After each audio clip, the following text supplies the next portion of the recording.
the bold names. So if you could read them out loud. All right, what's up, guys? I am live streaming the trial right now. So without further ado, we're just going to get right into it. Just so you guys know, they're talking about the gang culture right now with the Bloods, and they got a detective testifying. It's clear for the record which particular document we're looking at. Number one, physically. Physically, you want to read the type? No, just the bold on that one. Number 2. Mentally. Number 3. Spiritually. Number 4. Economically. And number 5. Socially. Moving on to the next meaning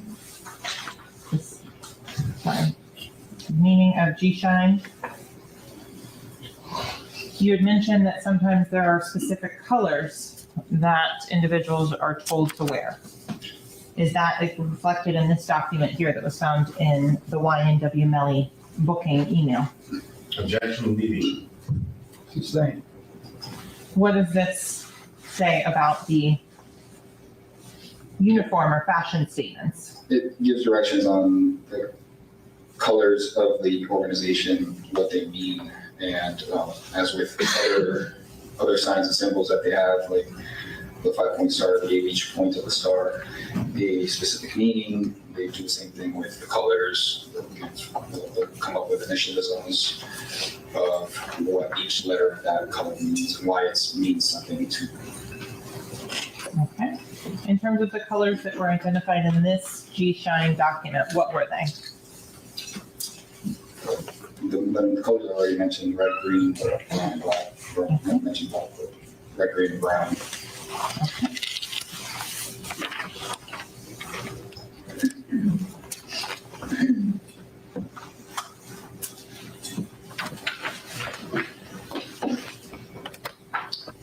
The next page here, what is it titled? Okay, what's up, guys? So you guys are probably wondering what's going on right now. We're covering the Melly trial live, and what's going on is they are talking about the G-shine gang. They got a detective testifying on the gang hierarchy structure, that type of thing for the jury. Because as you guys know, they're trying to get the death penalty. A big part of them being able to get the death penalty is they need to illustrate that Melly is a gang member. So that's what they're going through right now. And I'll keep repeating myself as more and more people join in. But yeah, let's get back to the trial. Meaning of G-shine Ascari.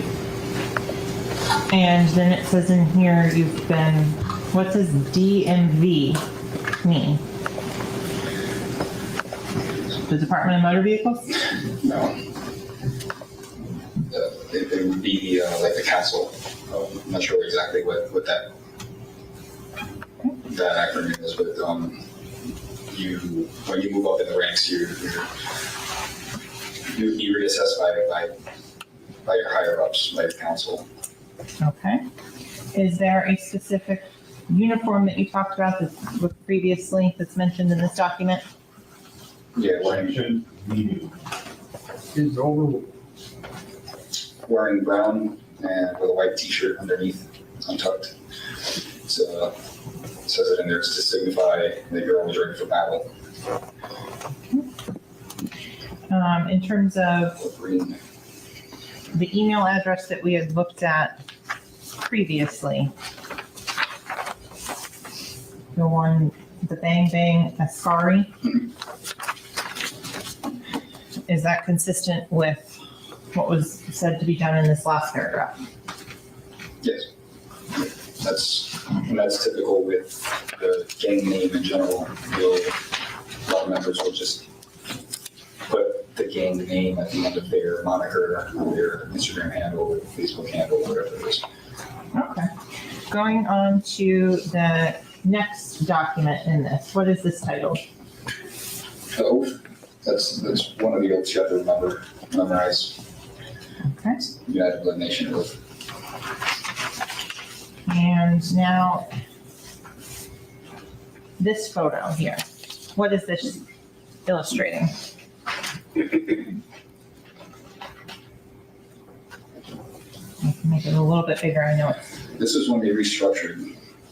They were talking about the grass has been cut low and the snake's heads up popped up. So when they restructured, it was for, like I said, when there's indictments, stuff like that, they need to restructure and change the rules up so that way they can weed out people that they might think are cooperating with law enforcement or just people who aren't being true to the organization. So this is talking about that basically. There's a line that says it talks about a memo. Is that something you've seen in your training and experience, that there are memos that are issued to update policy? Yeah, anytime it looks like a directive, anytime things are going to change within the organization, they usually will close the books. So no new members, they'll freeze everything, no movement, and they'll reassess what they have to do within the organization so that they can continue to reorganize and move forward. Okay. In terms of, you said the books, what are the books? To turn to mean literally the books, like the ledgers where they would write the members' names. So when the books are closed, you're not going to put new members into the books. Most well-organized gangs will have a national ledger where all the sets will be outlined with all the members and what ranks they currently hold. Okay. And in terms of this last email here, an image, that's the close-up, or I'm sorry, the last image was a close-up of this email header. Who was this email sent to? Isaiah Aberhart. He was identified as a subject named Goon on the phone. No, I forgot the phone number. 772-713-9807, that phone? That phone. Okay. And who was it sent to? YNW Melly booking at Gmail.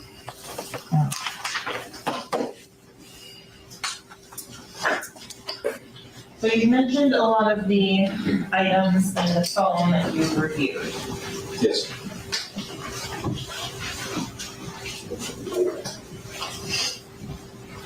I'm going to start out with what's been labeled as states V for identification purposes. All right, so guys, just so you know, this detective right here is masked up. Okay, I think he's an undercover detective, so he's speaking about the gang, because he probably does undercover with gang stuff. So, but yeah, he's actually wearing a mask, which you don't see this often. Going to defense.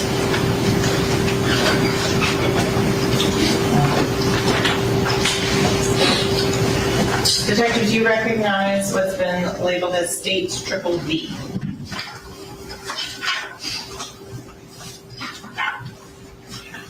Yes. How do you recognize that? This is a extraction report from the cell phone ending in 9807.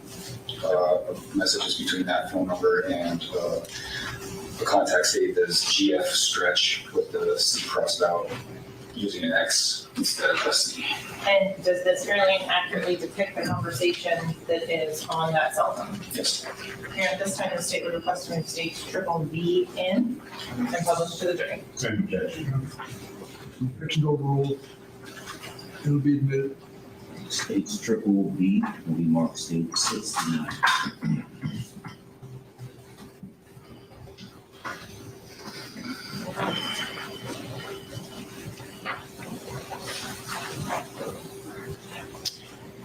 Okay, detective, on this particular phone and this messages, there's the term rise up and beloved.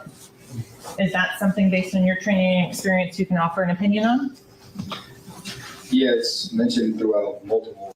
So they're using Melly's text messages right now, guys, to illustrate that he is in fact a gang member, whether it's him crossing out C's in his writing, the way they communicate using gang vernacular. They're establishing right now that he is in fact a gang member, and they got a detective here who's a subject matter expert on gangs and does undercover with gangs to testify to it.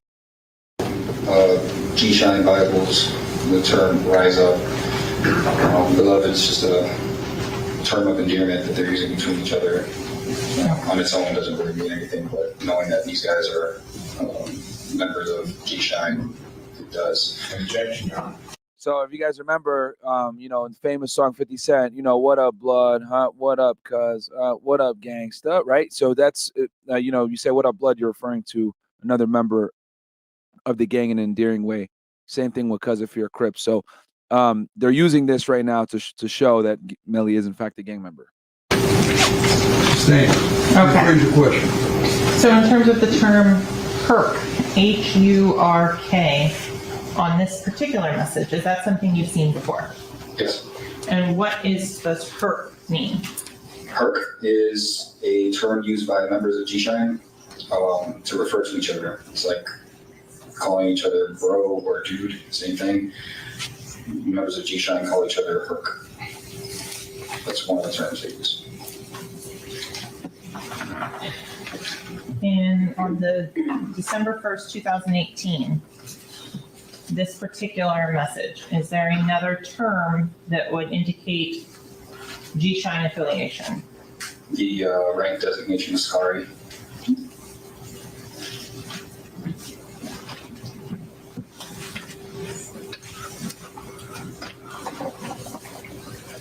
He's addressing the person receiving that message as an Ascari. Okay, He's not just saying the word Ascari. understood. In terms of the last message here that looks like December 29th of 2018, you could read that one aloud, please, and I can make it bigger.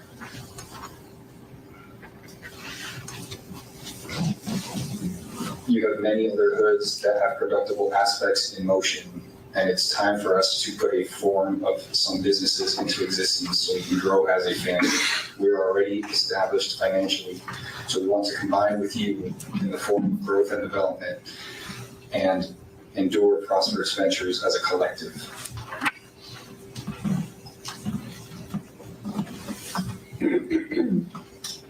Going on to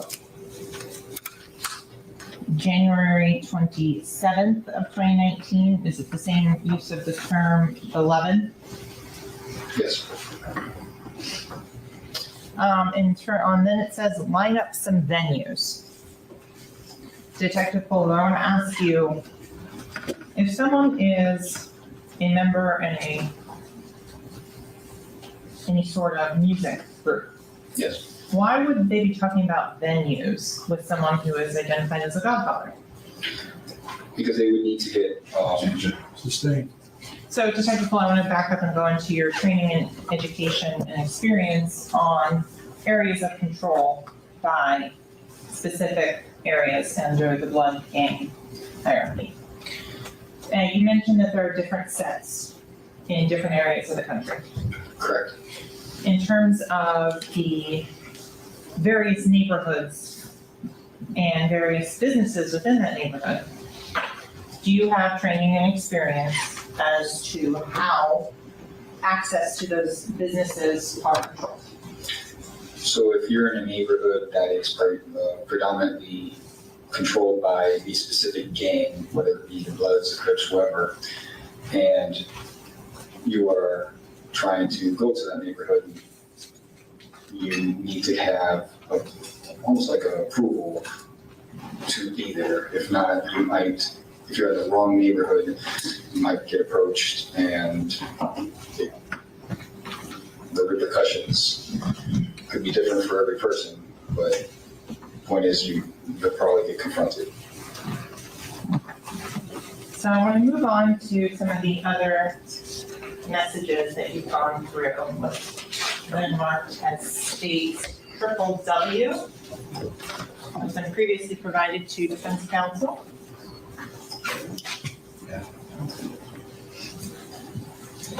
I'm showing you states W. Prior to coming into court today, did you have an opportunity to review this document?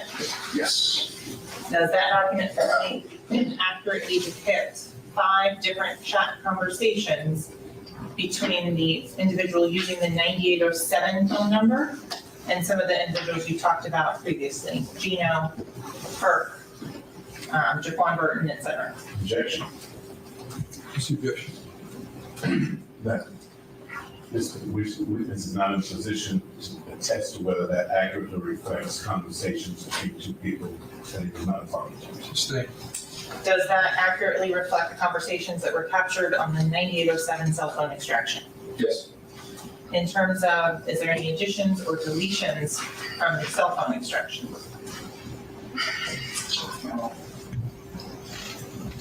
I don't believe so.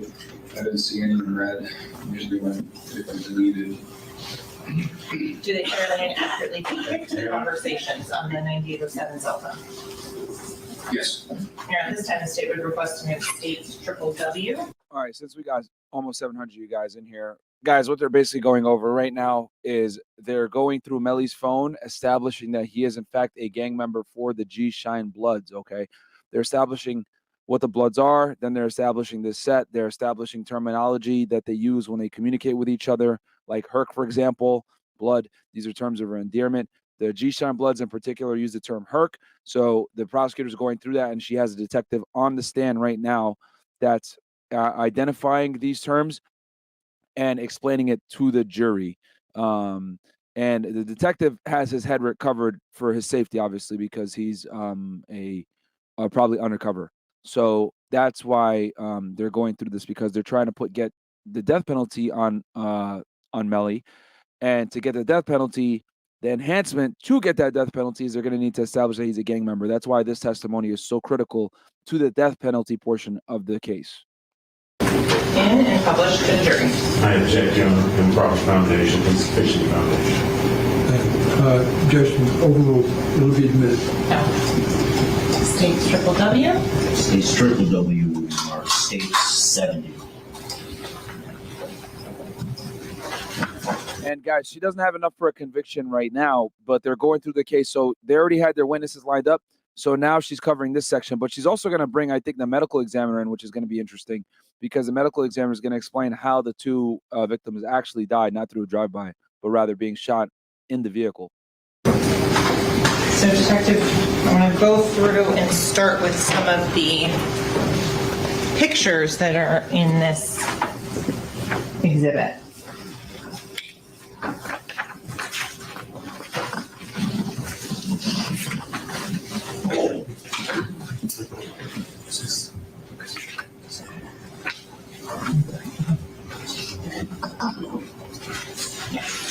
Okay.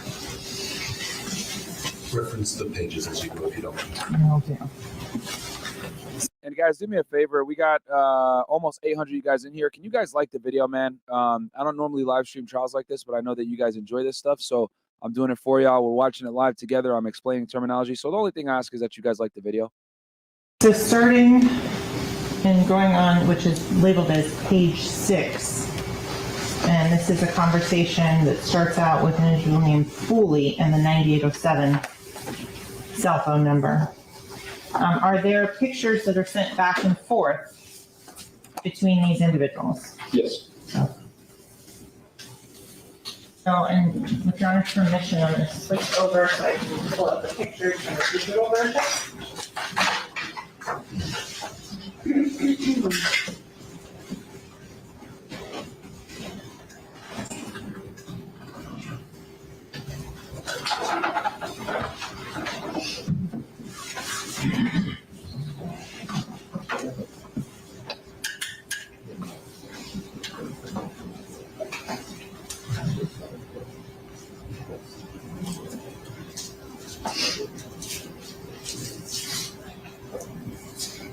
So they're going to pull up pictures from Melly's phone now and more text messages. So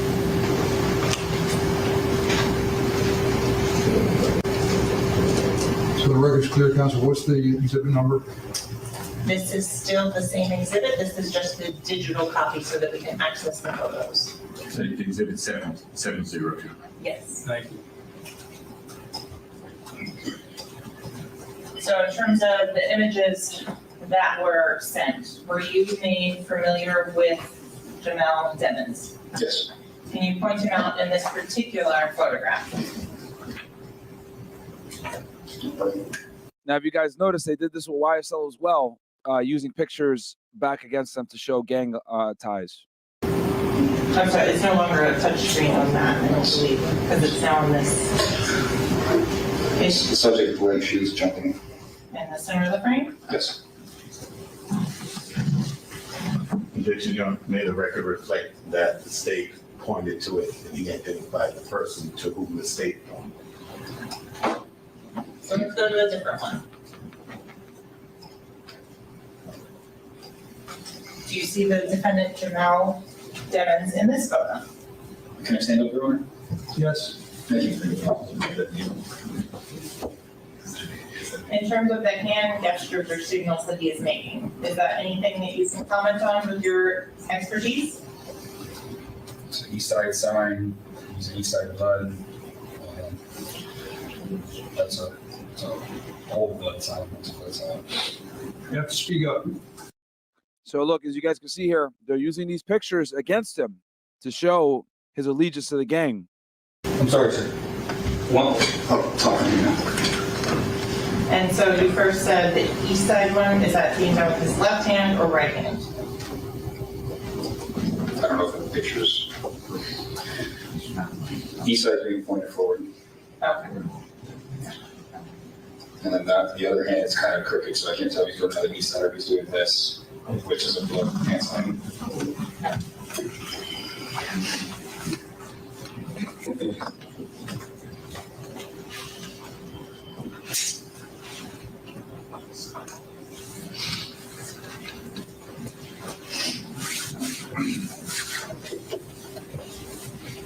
Those are both from page 6 of State 70.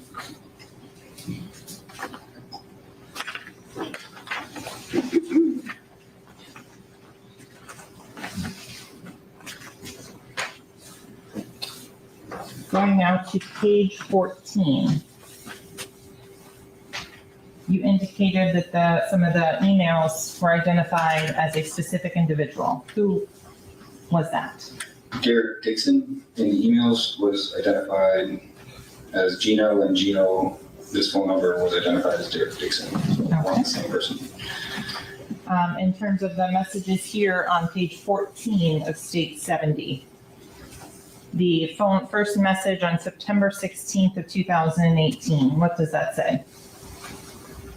I'm sorry, say that again, which one? The first This one? Oh, Sorry. Gino locked me into love, and then took out the C and put an X.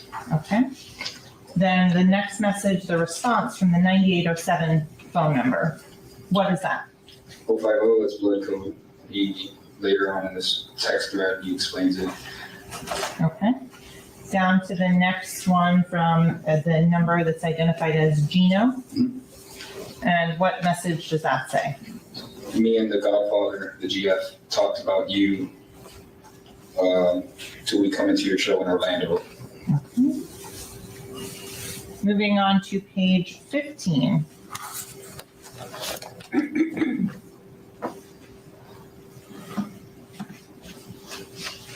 In this second message here on page 15, what are we looking at? The 050 means on point. Can you translate that, please? Gino's, the subject saved as Gino is explaining what the code means, so that the recipient doesn't mess up when the Godfather. So look, 050 means on point, DL means I got you or for show, or yeah, okay means butter smoke, SL means shine love. Greetings and responses are rise and shine, I shine, you shine, rise up and boppin', shine right and shine bright, my shine platinum and gold. Why is this important, guys? Because this establishes gang vernacular for this set of the Bloods, which is called the what? The G Shine Bloods. Questions him, it says it down below.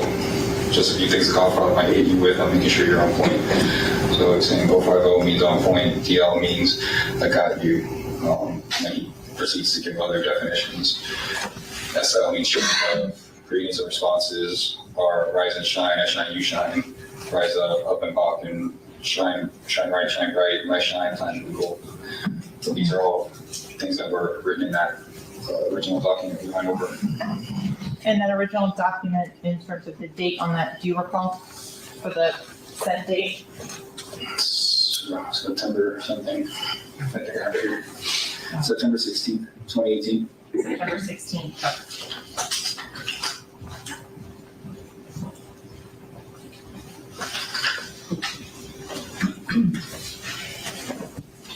So in some of the responses from the 9807, again, that term perk. Again, it's just a term used between members of G-Shine. He's just responding, just using G-Shine terms. Okay. Continuing on through the month of September on page 16. In terms of the message here from the 9807. Clear so I can see, what does it say there? Just checking in. The C is taken out and the B is put in its place. And can you explain what, or translate the September 21st, 2018, 11:26 p.m. message from Gino? Just asking if he's all right. If everything's good. He responds, everything's good. Go 5-0.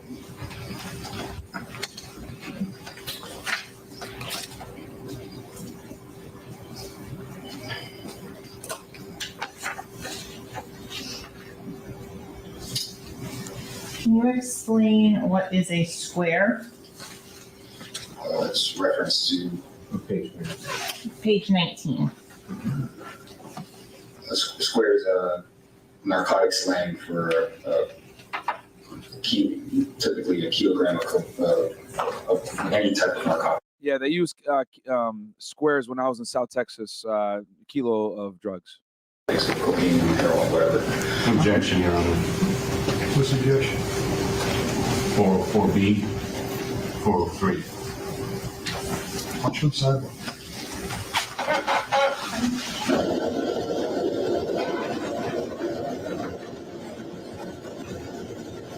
Well, sorry about that, guys. I'm muting it because they fucking. The one thing I don't like about this trial is that their audio fucking sucks. So let me. I turned it off just now. Hold on. Let's see. Bring it down a bit so it's not hurting you guys' ears so much.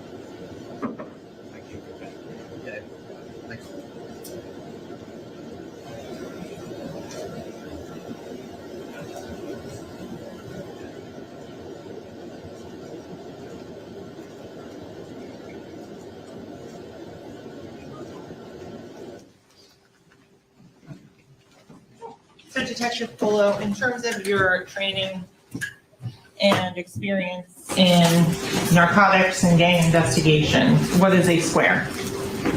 A square is in reference to a kilogram of any type of narcotic that is sold in kilograms because it's shaped as a square. Okay. So I want to talk now on page 21.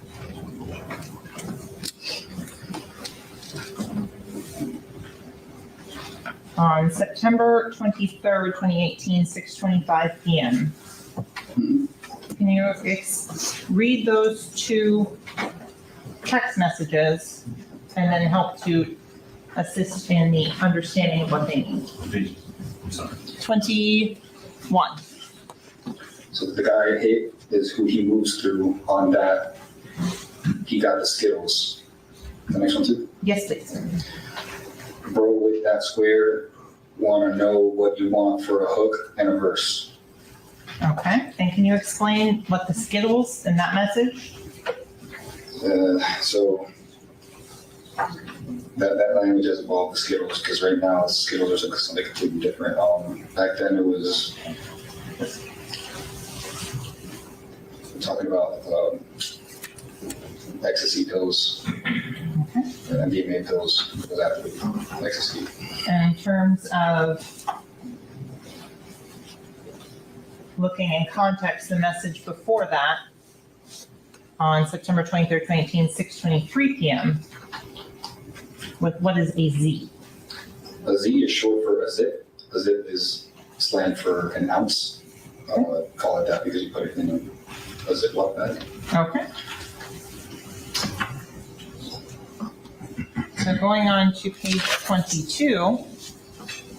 So not only are they discussing gang activity, they're also discussing drug trafficking as well. Fucking idiots. There's a different phone number that's listed on there. Tell him to call. Right. And what phone number is listed there? 954-376-9158. Okay. The next message, if you could read that one on September 23rd, 2018, 9:58 p.m. He got it. Yeah, I heard his name, image. He's very important. He's gonna give you some, baby. He's over the whole South Carolina. When you talked about earlier about areas of influence, is that what you meant? Yeah, so especially with the lineups that cross state boundaries, you would need to know where your higher ups are reporting from. Because if you say I report to Stretch, you're going to say who's Stretch, especially if they're not part of your lineup. You say I report to Stretch out of South Carolina, and they can double check you and reach out to their contacts in South Carolina, make sure that Stretch is a real person. Okay. Continuing on to September 25th, 2018. This is common, guys. When you go to another area, right, and you're a gang member of like a national gang, like the Bloods or whatever, you'll want to tap in with people in other states that you can kind of rely on when you're there. Protection, resources, logistics, etc. Another message from on page 23 for Defense Counsel. Thank you.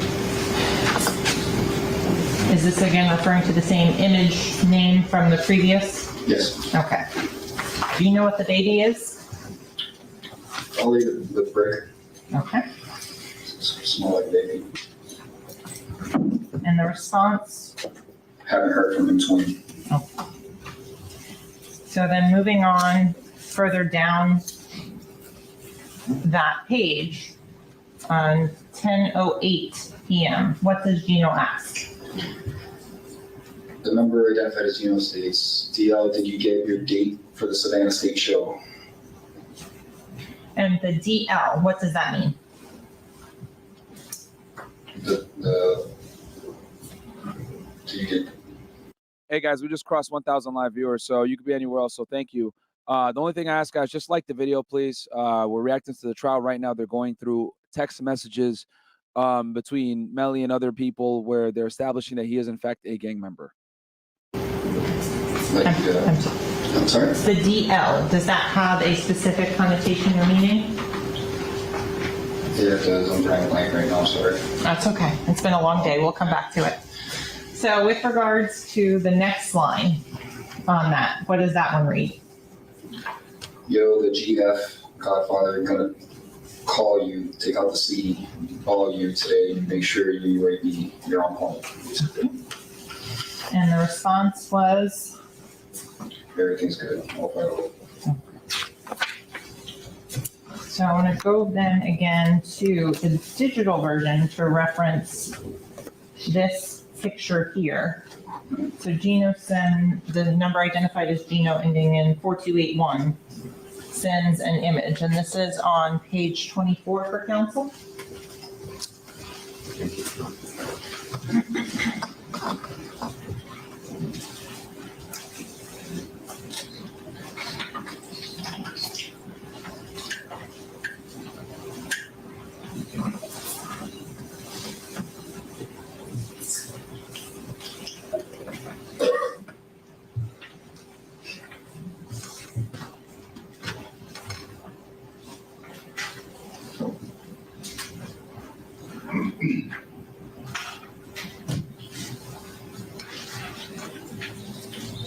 terms of this message and can you translate as to what it's talking about?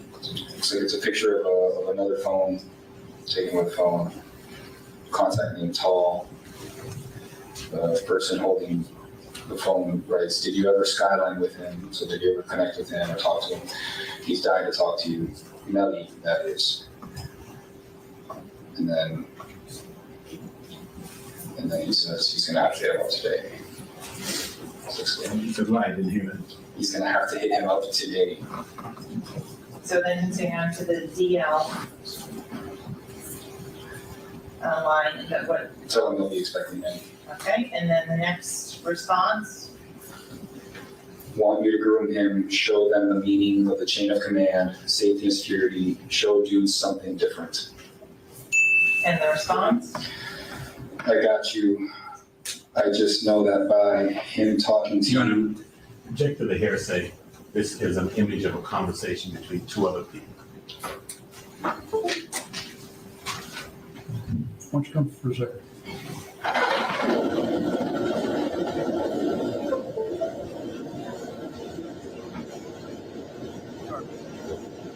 My bad, guys.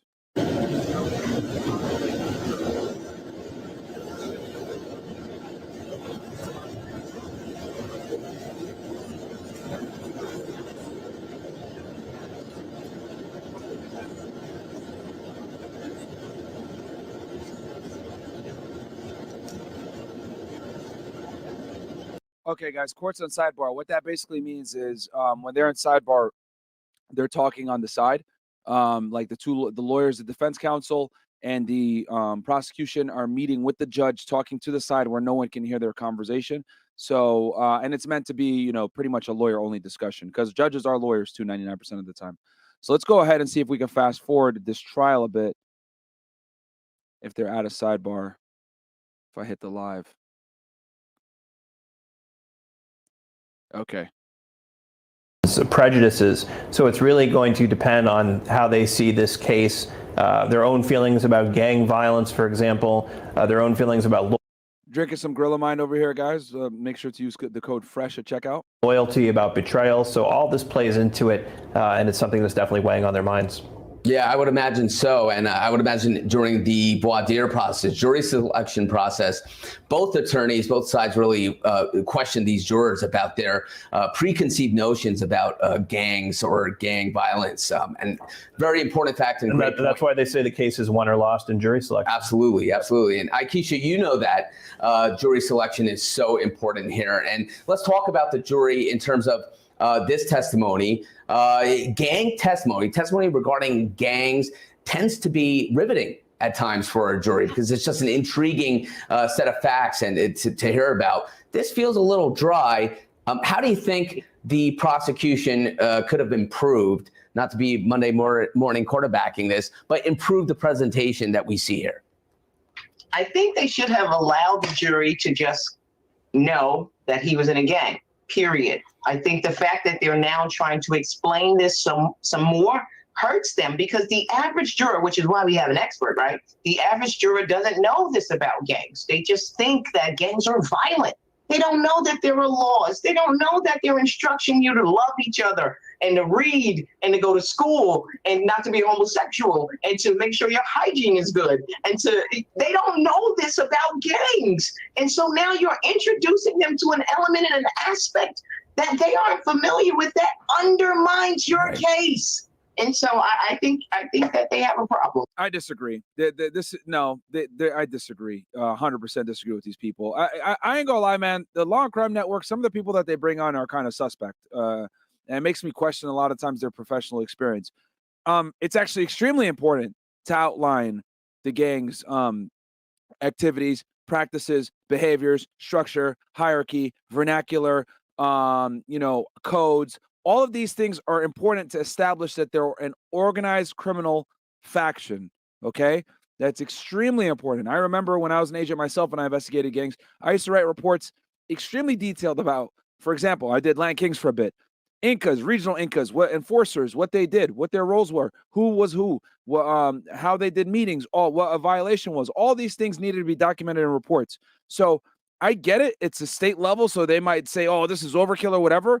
But it is important to establish this so that the jury understands that this is organized crime. This isn't just like these dudes saying, oh, yeah, we bloods, blah, blah. No, no, no. There's codes, rules, and regulations. It's an enterprise, okay? That's why when you hit the people with RICO, they need to establish that it is a criminal enterprise. This is why gangs fall in that line, because of all the structure. So they're incorrect. Yeah. No, absolutely. I 100% agree, because what we just saw actually in that clip was sort of like a code of conduct there. And it doesn't seem nefarious. It doesn't seem violent, if anything. And this is the importance of having experience, guys, not just as like, you know, oh, I'm a lawyer, or I did this or whatever. How many criminal cases have you actually investigated? How many people have you put in jail? How many reports have you written? How many affidavits have you sworn to? How many search warrants have you done? I've done all this shit. You know what I mean? So that's why, like, I'll listen to these people over here on this Long Crime Network, and I'll be like, man, some of y'all don't know what you guys are talking about. It's saying love your brother, your fellow gang member. That's going to possibly hurt the prosecution. So great point there. Before we close out the show, Dr. Bober, I want to get your take, quick 10-second take. Do you think the prosecution is going to get their conviction? Or right now, as it stands, do you think the defense has a chance to get an acquittal? I don't think this is a slam dunk by any means. I think the defense definitely has some inroads in there, and there's some reasonable doubt for sure. So I think it's not a slam dunk. I think they still have a chance. Great. And Dr. Bober, thank you for joining us today. My pleasure. Akeisha, I want to get you quickly for your 10-second take. Do you think the prosecution have a conviction or an acquittal possibly in the making here? Acquittal in the making, and I'll tell you why really quickly. Jurors are serious about murder cases, more so than any other type of case. And they are not going to accept anything but the most ironclad type of evidence to send this young man to prison for the rest of his life or to his death. All right. Thank you for joining me, Akeisha, Dr. Bober.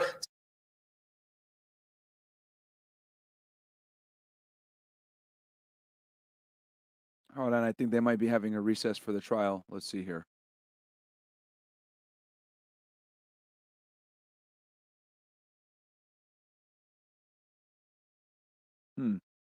All right, so I guess, yeah, it's probably a recess right now. It looks like, what's going on here? Let's see here. Okay, I'll hit some of the chats real quick. And if you guys have any questions, throw them in the chat and I'll answer them while we wait for this thing to come back up. But yeah, more than likely what's happening is there's a recess. Let's see here.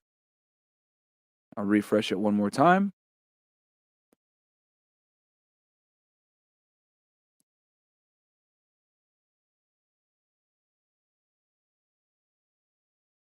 Okay. All right. So while we wait for that, let's see here. We got Jerry Pacheco goes, can you cover Edward Snowden? Also, side note, can the Tate seek asylum like Snowden did? I could cover Edward Snowden, but guys, you got to remember, Snowden is not in prison. So his indictment and criminal complaint are filed away. I can't pull them up. Because he hasn't been arrested. So since he hasn't been arrested, none of his court documents are available. So typically, when the person's arrested, they unseal the indictment so you can actually read the charges against them. So right now, at this point, I don't even know what the charges are exactly. I know it's definitely going to be violations of the Espionage Act, 100%, which is, as you guys know, if you've been watching the Trump trial, right, 18 U.S.C. 793, I want you guys to learn that. 18 U.S.C. 793, that's the Espionage Act. So that's what I think it is. And then we got Hedging Mastermind goes, Myron, your voice volume is too low. Okay, turning it up a bit. I think it's because the fucking trial thing is so goddamn loud with their ambient noise. And then them boys, CIA goes, fresh and monkey and monkey. Okay, I don't know if LOL if you're trying to make fun of us, but okay. Let's see here. So yeah, guys, get any questions in while we wait for this thing to come back up. I think they're gonna bring it back. I think they're just doing a recess right now. But I figured, I was like, yo, let's go ahead and do this trial. You know, we could go backwards a bit to some of the testimony from before. Let's see here. When they first brought this detective in, he was. Let's see what these guys got to say. It's always funny to hear their opinions. Are not there to report. All right, so let's see what they got to say. This was earlier in the day. This was approximately 4 hours ago or so. Report it. So maybe you can say hey, we believe because of his absence he must have been in the shooting, but that doesn't help. So to me, the strongest, even though it is pretty weak, is the video of him getting into that very seat that they say the shots came from. Our next question, I'll take this one. It's from Catherine Vargas from Facebook. How long is the case supposed to last? Will there be any? Hey guys, do me a quick favor. We got 1,100 plus y'all in here. Do me a favor, like the video. Let's get to 100% engagement almost. Let's hit 1,000 likes if we can, guys, because it helps a lot with the algorithm. We've been getting a lot of haters that like come on and watch our videos just to hate watch. We got a lot of hate watchers, which is strange to me. So let's kind of override their hate and like the video, please. It helps a lot with the algo.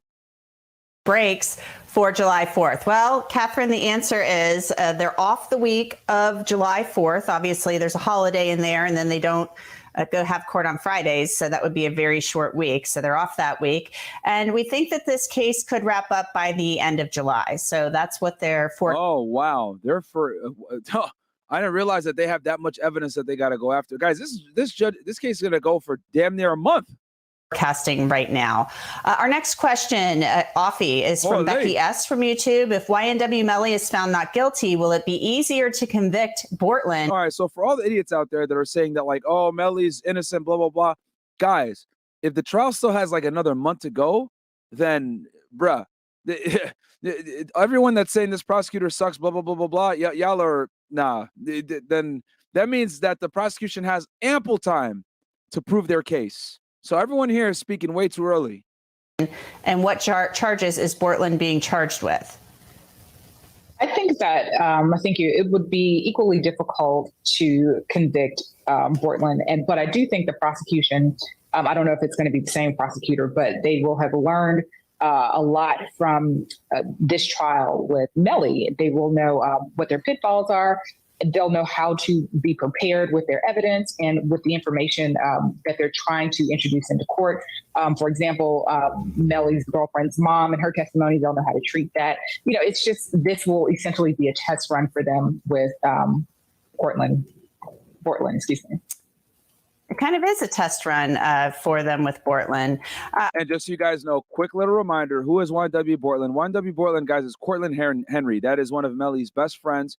He is the individual that was driving the vehicle, okay, on the day of the shooting. And just to give you guys an illustration, right, of what it was, okay, this is how they were arranged in the vehicle, guys, okay? You can see here, you got Bortlen in the front, Melly back passenger seat, Chris, and then you got Sack Chaser in the front.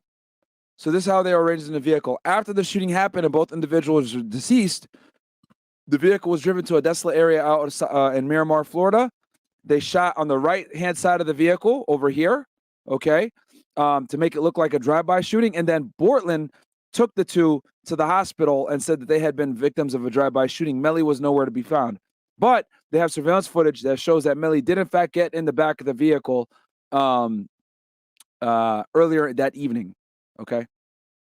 Next question, Terry, Zach P. Productions from YouTube. In terms of the overall legal system, what type of ramifications, changes, might arise from this court case? Well, I think the biggest ramification would be this death penalty issue, because if in fact the death penalty is something that the jury comes to the conclusion, I think that 8-4 new law that Governor DeSantis put into place will be something that not only the courts in Florida will be looking at, but an issue that could go back up to the Supreme Court. The Supreme Court has looked at this issue several times, and ultimately, you know, Florida was able now to put it back to 8-4, but I do think that that's going to be challenged. So obviously it has other ramifications as to whether or not you can use music, whether or not, you know, you can include certain evidence in the trial. But I think the biggest issue here is the fact that they are asking for the death penalty on a case where most people are saying, even if he's found guilty, why would this be a death penalty case? We saw with the Parkland shooter that case was a case that was a death penalty case. And even in that case, they did not elect to have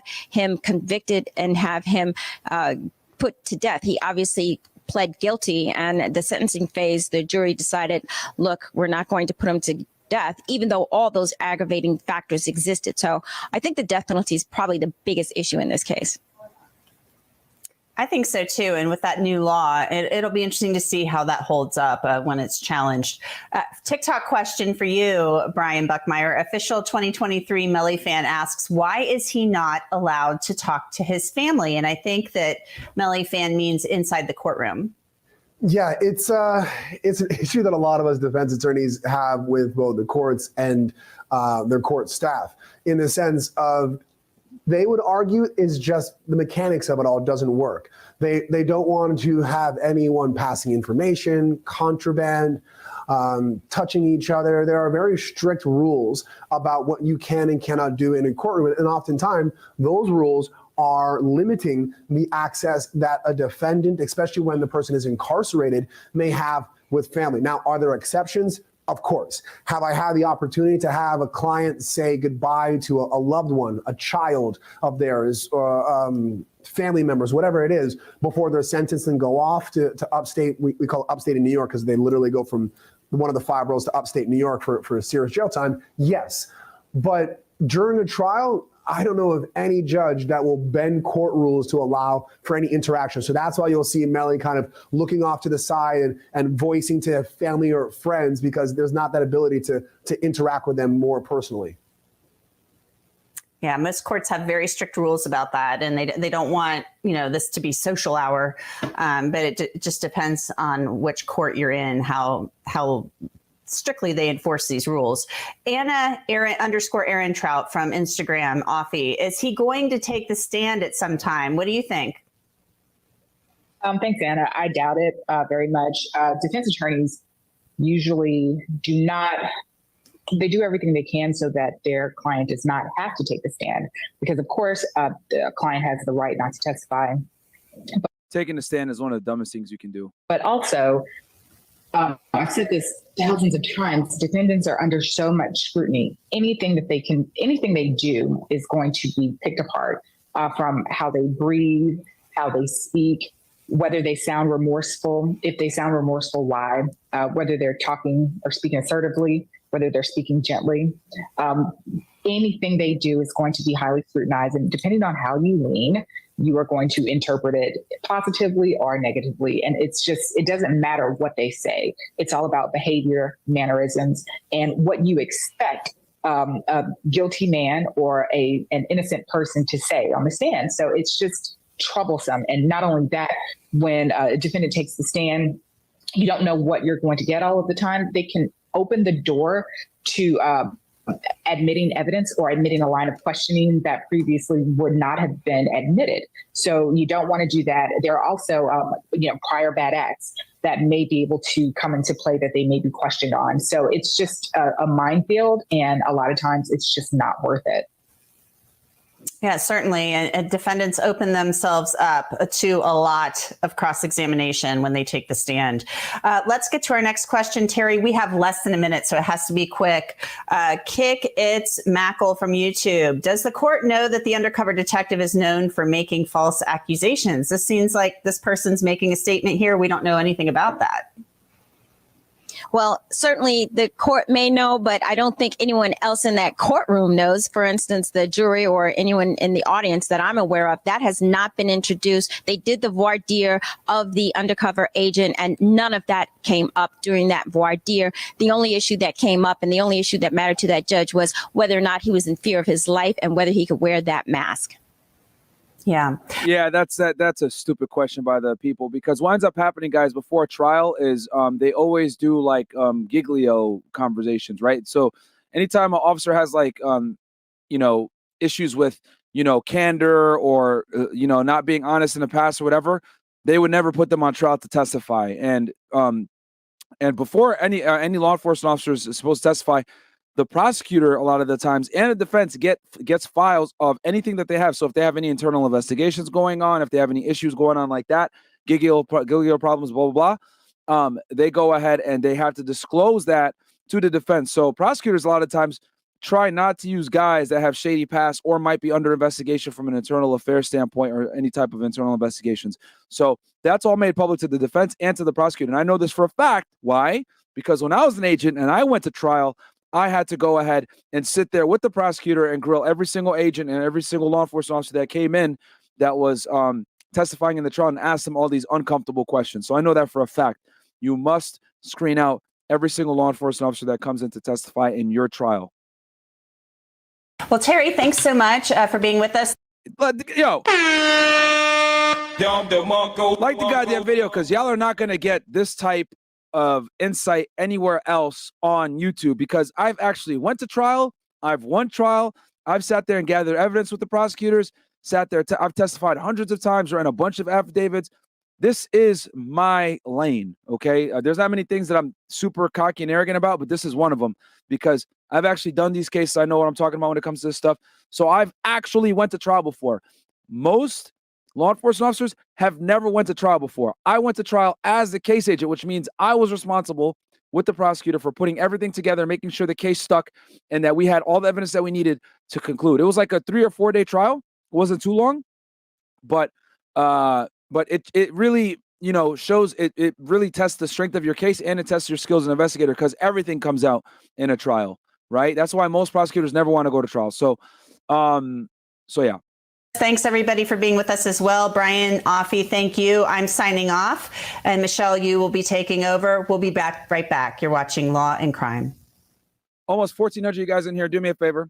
Like the video. Let's go hit some chats here, because this thing is still going here. Let me find a good part here that we can cover. This is the text messages again. Let's see when they bring in this officer and swear him in. Okay, so he's there. Okay, he's there still. Okay, this is a DNA guy from the day before. We could talk about him a little bit too, actually. You know what? So let me just have this right here for y'all. Let's read the chats, and then I'll go to the DNA guy, because he actually brought up some pretty interesting stuff too. We got Jared Pacheco. Oh, sorry, read this one earlier. With Snowden. Okay. I've noticed the texts are SMS. Can they pull up text like this even though they're iMessage and they don't have access to either phones? Yeah. I mean, they have the phones. That's how they're able to get these messages, though. I don't play games. Myron, did you cover Travis Rudolph case? No, not yet. In A Days Goes, black women you had on the last pod is what a lot of black men want. Something feminine. What was your opinion on her? I think you mean the girl that sat next to me. Yeah, she was cool. The girls on the panel yesterday were cool. Guts goes, people like Melly need to be put to rest. They romanticize murder too much and bring nothing but destruction to the community. Yeah, it is what it is. I mean, I don't know if he needs to be put to death, but obviously, if you guys look at the crime scene photos, they're pretty bad. They're pretty bad. He should be put on the stand so he can dry snitch like all these other rappers. Homie literally made a song that aided to him being a suspect. Yeah, murder on my mind. Damn it, bro. I literally was looking for this video before it dropped, and I was listening to your stuff yesterday, so I'm here now. W Vladimir Gaines. I got you, my friend. I got y'all, man. Don't worry. Okay, let's go ahead and play this. This is a DNA expert that came in, guys. Okay, and testified. And something that came out, which I'll talk about a little bit later, was DNA found on the door handle. So let's see if it's covered here, and then we'll continue. That was on June 1st, 2023. Approximately 3 weeks ago? Okay, so Matthew, we heard Terry before saying the reason this could be significant is, does it not show what the defense amplified in their opening statement, that this was sloppy police work? Remember, their theory was they targeted YNW Melly because he's famous, and maybe they rushed to judgment, and not all the avenues were checked, and not all the I's were dotted or T's were crossed. I always get that mixed up. Sometimes I mess that up, but I got that right there. But you know what I'm saying? Maybe is that what this is a sign of? Well, yeah, I'm not sure what this does for the prosecution's case, other than, make the water a little murky here. I mean, why even bring it up? You have video of Melly getting into the vehicle. What do you need to have DNA or some test done while the trial is going on to show that his DNA is there on the door handle? all that does is muddy the water. It gives jurors some pause. Why wasn't this done earlier? Why take this up so late in this process? And it does point to shoddy police work, which is something that if I were a defense attorney, that I would pound away at. And this gives me fodder to do that. And the prosecution brought it up itself. It doesn't add anything significant to the prosecution's case, but it opens the door to the defense to pound away at this shoddy police work. Yeah, I think there's something to that in a way, and I think that's what's a little bit concerning. And we know the defense has honed in on this. They brought up an argument, I think it was yesterday, where they said that you couldn't, and the judge, I think, agreed, there was an issue. First, there was a discovery violation that the prosecution engaged in, and the judge was not too happy about that. Okay, real quick, just so let's bring this up to speed. So, yes, guys, there was a discovery violation. I want to say it was either yesterday or the day before. What ended up happening, guys? So let me explain what discovery is. Discovery, guys, is the process where the prosecutor gives the defense all of the evidence, all of the information on the case on their client, on the defense's client, right? And the reason for this is so that both parties have access to other evidence and are able to argue their points, whether it's the prosecution arguing this evidence ties the individual to, and the defense defends against the arguments that says, well, there's plausible deniability here. It wasn't really my client that did X, Y, Z, blah, blah. But the point is that both parties need to have the discovery. The prosecutor didn't have portions of her case put together for the defense and tried to bring it out during the trial. And the judge didn't like that and sanctioned her for it. What does that mean? Some of that evidence didn't come in. Okay. And he got a little frustrated with her and told her, hey, does she have everything that you have? Oh, yeah, she has some of the paper. No, go get the shit. Go print it, blah, blah, blah. So they made a recess for that so she could go print out all the printouts and give it to the defense. And obviously that makes the prosecutor look bad, not prepared, etc. So that didn't look too good. But she did get the stuff in. They ended up sanctioning her and not using some of the stuff. Does that mean that, she's going to get fired, she's going to get in trouble? No, it just means the evidence doesn't come in. The jury wasn't there. But when it comes to discovery, it's a very important process, guys. And if you mess it up, right, from a more egregious fashion, like not turning over everything, then it could be a problem pre-trial. But for them to have a trial and, it's been damn near 5 years that Melly's been in and they don't have all their ducks in a row, etc. It's not good. And you could tell that the prosecutor, I'm actually surprised. She's pretty much there by herself. I haven't seen her with another prosecutor. Normally with a case this big, you would want 2 or 3 prosecutors on the case. Looks like there's only one, which is strange to me. Meanwhile, you look at the Melly's table, he has 3 defense attorneys. He has the female, the white guy, and that black male, all on his defense team, and the prosecutor's pretty much by herself. I see like someone next to her, maybe that's like a legal aid or some shit like that, but I doubt that's a prosecutor. That's all she has. So, the DA's office is probably like low on people or something, but basically that's what the discovery issue was. There was some documents that the defense didn't have that came from the testimony from the phone information with that FBI agent that I told y'all about a couple days ago, and that's what ended up having some discovery problems. But then there was also a question of, and that's what it was, right? It was the question of you can't do a surprise ambush on the defense by bringing in evidence that they didn't see, that you retested current evidence for a new result. And the judge said at one point there was a discovery violation. What do you think of that? Well, yeah, the judge, ruled that you can't surprise the other side by evidence that you've just unearthed. He said clearly you can continue to investigate a case, and if you find exculpatory evidence, you have to turn that over to the defense, and it could change your view of prosecuting this case. But if you find inculpatory evidence that you discovered after the trial, after the discovery has been completed and the trial has begun, you can't use that. Even if it impacts the case, you can't use it because you can't surprise the other side. You can't surprise the defense. You can't ambush them by bringing up evidence that they've never had any chance to look into themselves. And the judge was adamant about that. Yep. Yeah, that's a big discovery violation. Anything that you're going to use for evidentiary purposes, the defense needs to have as well. They need to have a mirror image of everything you have. That's a good point. Let's take a break. When we come back, we're going to see what is happening in court. And if we're not back live, we still have so much more to talk about in the YNW Melly murder trial. We'll be back.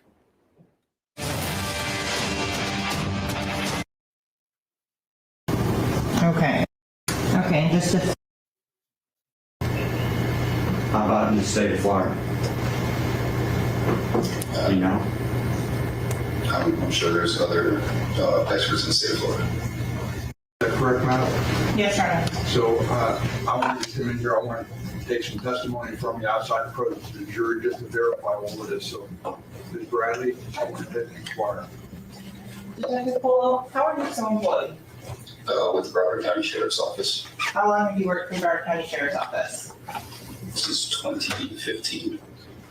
Okay, so now they're introducing this detective that I told you about that has the mask on or whatever. So she's asking about his professional background. How long have you been assigned to the Strategic Investigations Division? Since March of 2018. In your time in the Strategic Investigations Division, or SAD, have you worked undercover operations? Since that time and before. And the undercover operations that you work, what type are they? Majority of them are narcotics. I ain't gonna lie to you guys. This is yeah, he's talking about narcotics and firearms. This is not common that you see an undercover law enforcement officer testifying in court with a mask on. That means that he's probably still very active. And from what I understand, he was like green lit by some gang members. Firearms, violent crimes, gang-related investigations. How many years did you spend specifically in the gang and organized crime section of the Strategic Investigations Division? From March 2018 till 3 weeks ago. Have there been credible threats on your life? Yes. Is there currently a credible threat on your life? Yes. In terms of is there an... So he basically got green lit by somebody, which is why he's testifying in court right now with a mask on. And they pull. It looks like he was up in the gang unit until 3 weeks ago. They pulled him out, probably for his own safety. Of money assigned to the death of you that has been offered up? Approximately $50,000. In terms of your safety and security, why do you wear the mask for those reasons? To protect my family. So I'm not walking around Broward County, Palm Beach County, Dade County, anywhere, and get ambushed by someone that might be looking for me. We've done cell phone warrants on multiple people in Broward County involved in the investigation where I got the threat. And outside of that investigation, there's photographs of deputies being sent around, people trying to figure out who I am and what I look like. And that's a kind of a concern for me. It was just one. I will say this, that it's a little strange to me that they had to bring him in as a subject matter expert to talk about gangs. I mean, normally whenever you have a subject matter expert, you bring them in to kind of like explain things, right? So for example, they asked me to do this before, be a subject matter expert on like human smuggling investigation. So like anytime there's a human smuggling case or whatever it may be, I would come in and I would testify and I would explain how it works, how, organizations work with taking money, how people are moved, how much it costs, the entire process, which I've explained how human smuggling works on this channel before. I don't want to beat you guys with boredom unless you guys want me to specifically cover it again. But you typically have subject matter experts in different disciplines, whether it's a computer forensic agent that comes in and testifies as to how they've got retrieved evidence from a device, or someone who talks about human smuggling, someone who talks about human trafficking, someone who talks about drug trafficking, whatever it may be. So I think it's a little weird that they would bring in a guy like this, who's kind of pretty much under damn near laying low, right? Protective custody almost. Well, not protective custody because obviously law enforcement officer, so he's not in custody, but he's under, he's obviously moving differently. It's strange that they would bring him in as a subject matter expert to talk about this, knowing that he's green lit. But I mean, I guess he's probably the best at it. So they said, hey, I want the best person in the county. But I mean, they could have easily grabbed someone from another agency to talk about this, right? Whether it was, maybe someone from the FBI, someone from Homeland. I mean, we had a gang unit when I was an agent, right? You could have easily brought someone from over there to talk about this stuff. So it is a little weird that they're bringing this guy in particular, but maybe it's because he has intimate knowledge of the G Shine Bloods. That might be why, which you could see when we were going through the text messages before, that he did have some intimate knowledge of them. But it's like kind of a stretch to bring a guy like this that's pretty much wanted dead in Broward County to testify. So person, I'd probably just write it off. But after 5 or 6 cell phones got downloaded, and there was pictures of many deputies being sent around saying, "Is this Danny Polo?" I'm like, okay, these guys are actually looking for me. And so, Detective Polo, with regards to the 100 times you testified in court, did you testify earlier this month before the Honorable Judge Martin Fine? Yes. How were you attired? I believe I was wearing this suit probably. And in terms of your face, how was that done? The same mask. Have you testified before the Honorable Judge Michael Busan in this courthouse? Yes. Was that in or around February and March of this year, 2023? Yes. And what case was that on? That was the XXX Tentacion case. And that was the death of that individual? Yes. How many times did you testify in that case? It was twice. How were you attired when you testified then? Different suit, same mask. And in terms of during that particular testimony, were individuals trying to call your cell phone and get in contact with you during the actual testimony? Yeah, that happened. And was this testimony live streamed as well? It was live streamed. Yeah. Thank you. You have any questions Yes. on this issue? Go ahead. Yes. What time did you get to the courthouse today and sit outside? Just after 9 o'clock. And were you wearing that mask? No, sir. In fact, you've been sitting out there for at least an hour unmasked as people were walking in and out, correct? Correct.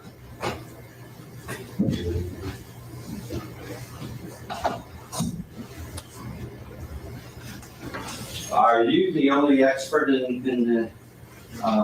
dealing with gangs in DSI? I believe I'm the only one that's testified as an expert at the Broward Sheriff's Office currently. all right, so he has experience testifying. That's another reason why. How about in the state of Florida? You know? I'm sure there's other experts in the state of Florida. And for the last hour, you've been right outside this courtroom where the doors are, correct? Yes. Unmasked. Yes. As people in this group, including myself, were walking in and out, correct? Yes, sir. You weren't concerned about your safety then? No one knows who I was out there. And I was under the impression I wasn't going to be allowed to wear the mask. So So if you guys can see here, the defense, they're just beating him up a little bit. They're trying to attack his credibility. You know what I mean? Right. And this is what defense attorneys do. They kind of grill you and try to make you feel uncomfortable. So trying to get a rise out of the guy who's saying this, like, oh, you didn't have a mask on earlier, blah, blah, blah, blah. I have no further questions. Thank you. So, detective or deputy, I'm sorry, which is it? Detective Deputy. Regarding, you're telling me that you have fear for your safety. By the way, guys, we got 1,300 y'all in here, man. Do me a favor, like the video, man. Let's get to 1,000 likes, please, so that we can get this video out to the masses.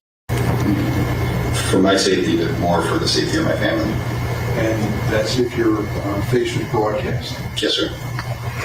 And you're indicating now that there's intelligence from BSO that there's some type of bounty or price on your life. I intercepted it on a court-authorized wiretap through the state of through Broward County. It was a wire authorized by Judge Siegel in a gang investigation. During that investigation, there was conversations about placing a bounty on my head, upwards of $50,000. Okay, there we go. So There we go. So basically what happened was the state was wiretapping phones, right? They had he said a court authorized intercept, but that's a fancy way of saying a Title III or a wire, like tapping phones, right? Listening to people's phone calls. And during the course of those conversations, that's when they heard the credible threat that they wanted to kill him, right? And he probably was working in an undercover capacity within the organization. So that's why he's in a situation that he's in now, because they heard it over T3. So now it makes sense. And since then, we've, as I stated before, recovered several cell phones and had investigation, other narcotics investigations, firearms investigations, an investigation in South Carolina that is tied to Broward, where photographs of deputies were sent with my name attached to it. People trying to figure out who I am, what I look like. Thank you, sir. Thank you, sir. Can you step down just way outside? Yes, sir.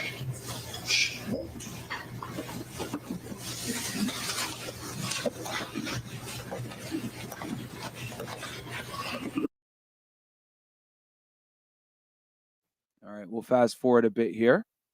And guys, get your questions in. I'll be on stream for a little bit longer. And then, because it looks like right now I'm looking, it doesn't look like they're the trial's still going on anymore. Either it's a super long recess or they might have cut it for the day. I mean, it is 5 p.m., so they might have cut it. So let's go ahead and move forward. Extraction method or maybe quantitation method. So the laboratory will then provide a test. Okay, so this is a DNA analyst here, guys, that analyzed the vehicle. And just so you guys know, when they analyzed the vehicle the first time, they didn't find Melly's DNA anywhere. Then when they went through it a second time earlier this month, right before trial, they found Melly's DNA on the door handle. So obviously, that's going to go ahead and make the prosecution look pretty bad, because it looks like, oh, y'all were fishing, blah, blah, blah. How come the DNA wasn't shown the first time and now it's being shown this time as you get closer to the trial? So that's never a good look, even if it is legit, right? But yeah. That the analyst would conduct, they would process this test and return results to the agency to see if the results that they've gotten were appropriate for what was doing. And you have to pass these competency tests or examinations before moving on to the next steps. The competency tests are done to ensure that you are competent in the technology that is going to be employed in the case. So once you pass that initial testing, is there additional yearly or biannual proficiency testing then? As a DNA analyst, I am required to do 2 proficiency tests per year. In my laboratory, the agency will purchase proficiency tests from a provider. I process them, generate my results, my answers, and those are then sent back to the providers to ensure that I'm getting the correct answers. Are those done in-house in terms of the scoring and completion of that proficiency testing twice a year? I process it in-house, it's reviewed, and then it's sent back to the test provider. Does the proficiency test require and include statistical interpretations? And has the statistical interpretations changed as the way they've been doing in the field of DNA over the last ruling from the court and how we're going to see with this witness? All right, so let me hit some of these chats real quick. 3 Douglas goes, I'm late on this case, but there's a mugshot of the lady that is defending the kid who had murder on his mind. It's on the internet. You think that makes things worse for him? It doesn't matter. There's a mugshot of the lady that is defending the kid who had murder on his mind. 3 Douglas, I'm not too sure what you mean by that question. I'm confused. FedRax ever going to be on Rumble? W Fed gang. Maybe, man. Maybe. I might have to bring some of FedRax over to Rumble, because there are some like violent things and stuff like that I don't show y'all, especially like the shooting reactions. So that might have to come. So check this out, guys. This video right here, right? And this is from the channel. As y'all can see, they still have this shit going on. It's still not showing. So that tells me that they might be done for the day with this.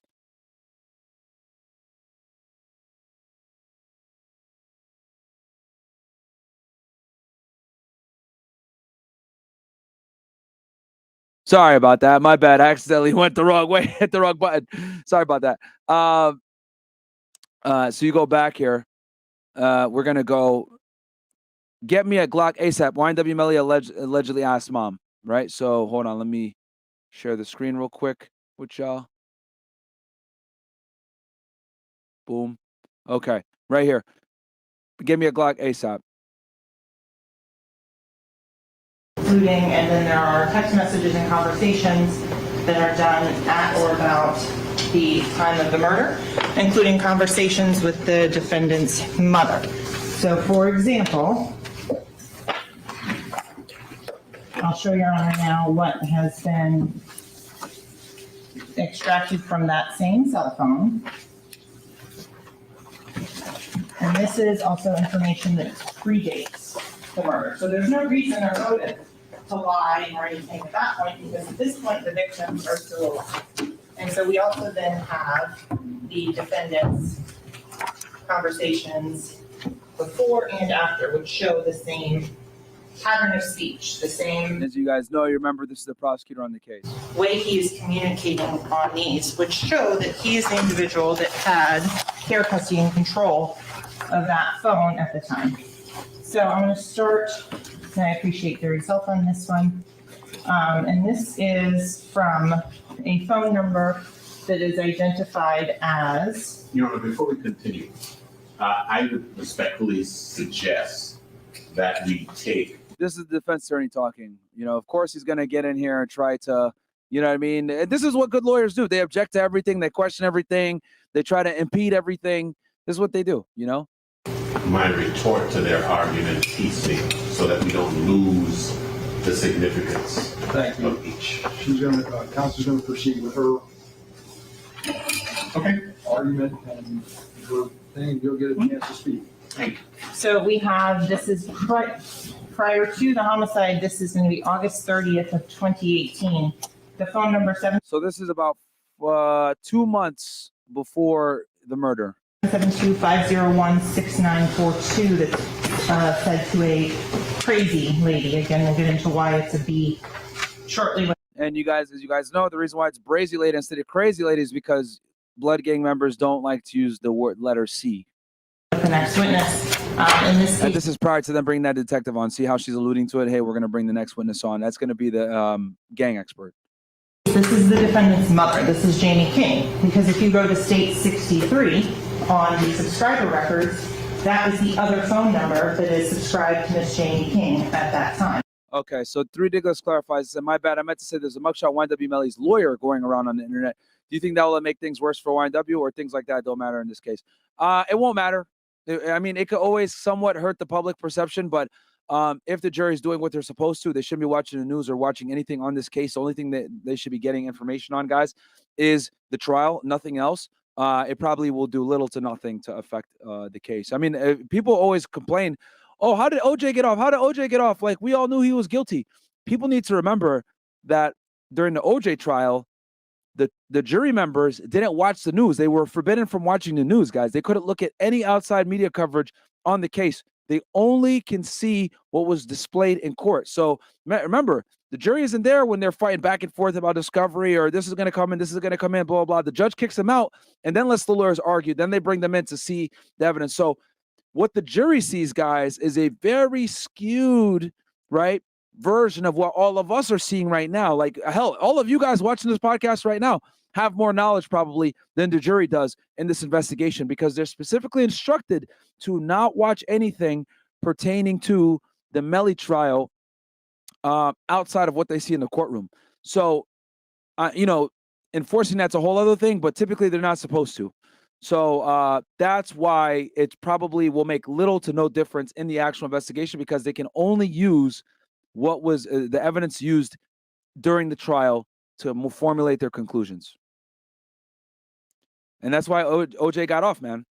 His lawyers did a really good job of steering the evidence in a way where the jury was like, okay, there's reasonable doubt here, despite the fact that the general public was watching news coverage, saw all this other evidence, right, that didn't come into trial and thought, man, OJ did it. But if you're a juror back then, you're like, yo, I only had this stuff to go off of. It's not enough for me to say he's guilty.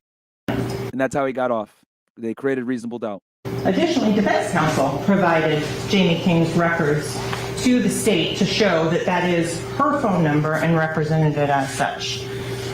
So this is discussions and where he is calling her mom about and talking about the argument and the fight between the defendant, Sack Chaser, and as he's referred to at this bottom message, where she is talking to Mr. Demmons about that person, showing that it is not Sack that is on the other end of this line or this particular phone call. Moving on, and then we also have. That's also another speculation for why Melly killed Sack Chaser. It was because there was beef between Sack Chaser and Melly's mom. There was like some kind of disagreement. There's a bunch of rumors because one of the biggest things in this trial is like, well, why would Melly kill his two best friends? And, you know, there's theories and stuff like that. There's one about, like I told y'all before, with Sack Chaser. And then the other one is that they were standing to make some money, right, from, I think, selling the YNW copyright or trademark.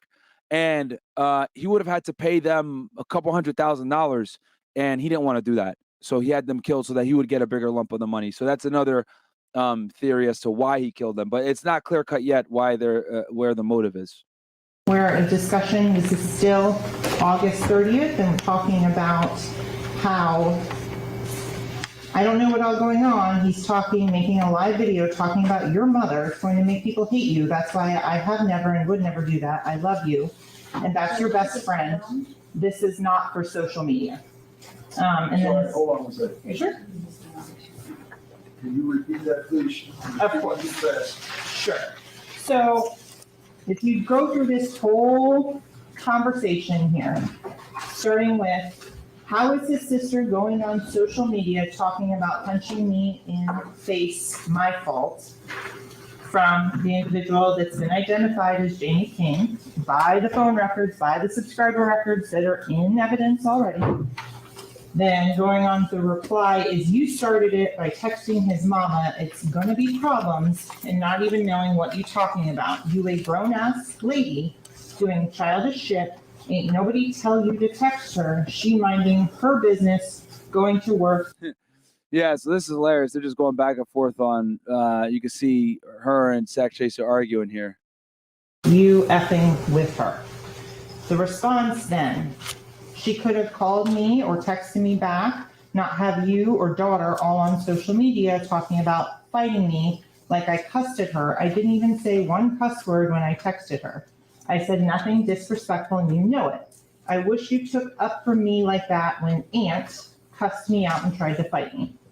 Again, this is talking about Anthony Williams on that. So like I said before, the next message on August 30th, I don't know what's all going on. He's talking about making a live video, talking about your mother. It's going to make people hate you. That's why I have never and would never do that, because I love you and that's your best friend. This is not for social media. So continuing on, next page. Hey guys, 50 more likes and we'll hit 1K likes. Do me a favor, like the goddamn video. All right, we got 1,400 y'all in here. Like the video.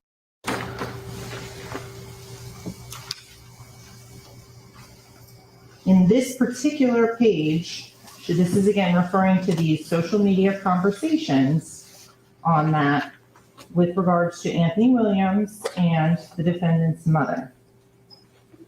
So for here, no, I'm not your actions. I take up for you. I have. And for those of you just joining, this is Melly's mom talking to Sack Chaser. For some of you guys that might not know, one of the theories as to why Melly killed his friends was because of the beef that Sack Chaser, who was the guy in the front seat, by the way, the darker individual, why Melly killed his friends. And this argument between Sack Chaser and Melly's mom, shown here through text, actually, Brazy Lady, might add some credence to that theory.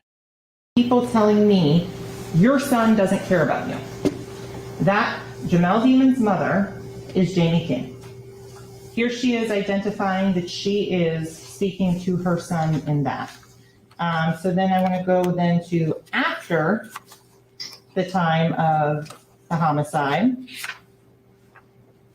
All right, so now we're fast forwarding post murder. So these are conversations were in August of 2018, 2 months before the murder. In which Jamie King is sending a text message to her son, send me your location. I'm in Stewart. I love you so much. He then sends a return the location showing at or about the time of the crime as to who was using and doing that. Oh, shit. Here we go. Okay. Love you again from Jamie King. I'm at your gate. I'm going to get the trash. The next response is bring Mariah, which you honored already heard testimony that Felicia Holmes, her daughter, Mariah Hamilton, was in a dating relationship with this defendant, and that at this time, and that there was conversations, and that she has identified Mariah as Mariah Hamilton. Okay, so maybe this. Okay, is this Melly then? I guess that maybe this is Melly's phone number here. It's confusing because it says young sack chaser Howard. Okay. Then there is okay. It continues. He then asks his mother to buy him a Glock. Okay, so this is Melly. All right, my bad about that, guys. Why the fuck does it say sack chaser then? That's confusing. Because that's sack chaser is one of the people that were killed. ASAP. And telling her, like, go now. So she then responds, okay, what's wrong? She says, I got your 45. Holy. Then his response, I just don't want no illegal gun. Well, that's not illegal. Continuing on, but I'd rather have a Glock 40 or a 19. She says, okay. His response is, I'll pay you when you get down here. She then says, okay. Then, Your Honor, I object to this. Is she going to read the entire poem? This does not go to the heart of our objection. Okay, so obviously defense attorney's doing what defense attorneys do best, objecting everything, right? Because, this could be pretty damaging, right, to the defense. So he's objecting here, trying to get the prosecutor off her run here. Being done for the cameras. Counsel, I asked her to put on a proffer of what she anticipated is what she's telling me and how it's relevant. Go ahead. continuing on, there's then discussions about other witnesses. I'm waiting on track to cash at me the $1,000. Who's track, guys? She's referring to track 100. That is Melly's manager. $1,000. And then she asks, is someone threatening you? To which he replies, no, ma. This is his mother that he's talking to. And he's saying, I'm not scared, just listen. This is clear proof and evidence that this is Jamel Dimmon's phone because he's speaking with his mother on that one. So on the last one that showed November 3rd, 2018, love you too, Ma, and yes, son, on that, where she is identifying that as the phone that is being used by her son, and that is on the subscriber records. However, that's not the only thing. In addition, the defendant also, in other conversations at or about the time of the homicide, sends a photo of his driver's license to someone to be able to authenticate. Oh, shit, bruh. Oh, shit, oh, shit, oh, shit. And show specific items in terms of going through and setting up a rental. And even has so much as puts the address of 805 Northeast 4th Avenue. What's the date of that, counsel? That one is September 28th of 2018.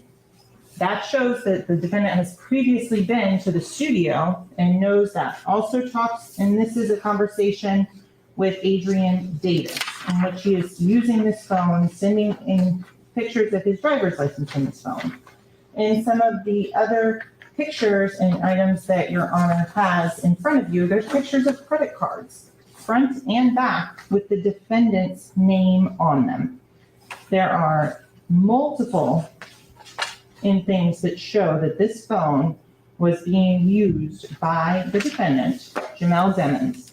There is no evidence before Your Honor that it was being used at the time of the crime by anyone else. In addition, the defendant is seen on camera in possession of a phone as he is leaving the studio. on October 26th of 2018. At that point, there's a phone in his hand. That phone then tracks, and you can follow on all of the call detail records and all of the mapping that was done put in yesterday to show that this phone goes from the studio and is consistent with the phone of Anthony Williams, which is the other phone that's on there on T-Mobile, and all the way up to the scene of the crime. Bam. So, prosecutor doing a little bit of cooking right there. You know what I'm saying? And we got 1,500 you guys here right now, so do me a favor. Like the video. Okay, we got 1,000 likes. Let's get up to 1,500 if we can. Here, let's see what else we got.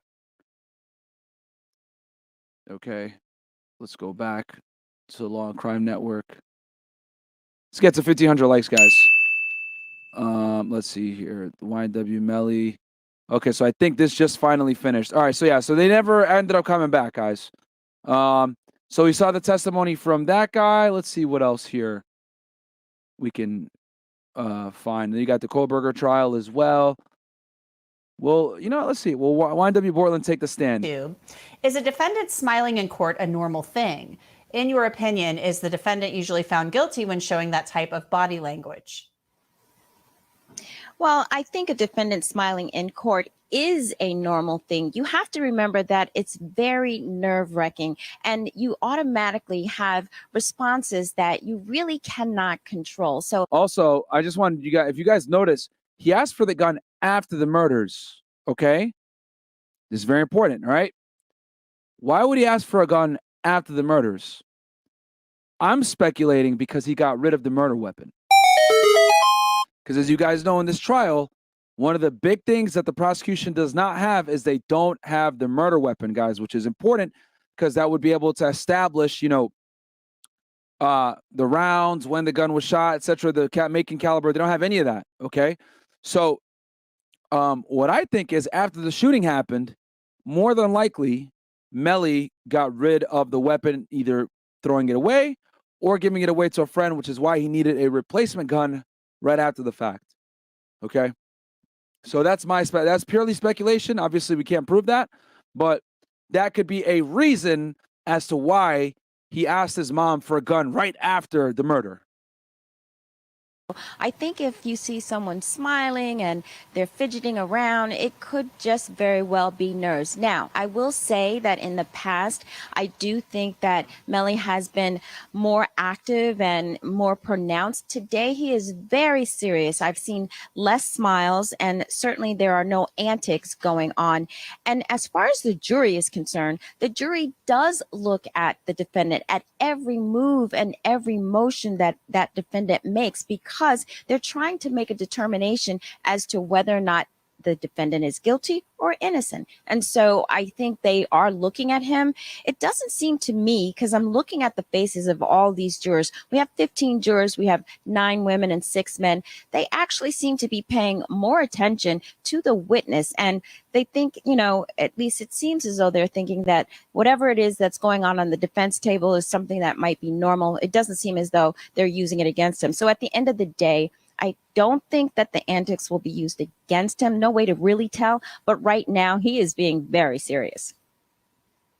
And I think we should point out, in fairness to Melly, a lot of what we saw during the first week of the trial with the praying and the blowing of kisses and all of this stuff, a lot of that happened outside the presence of the jury.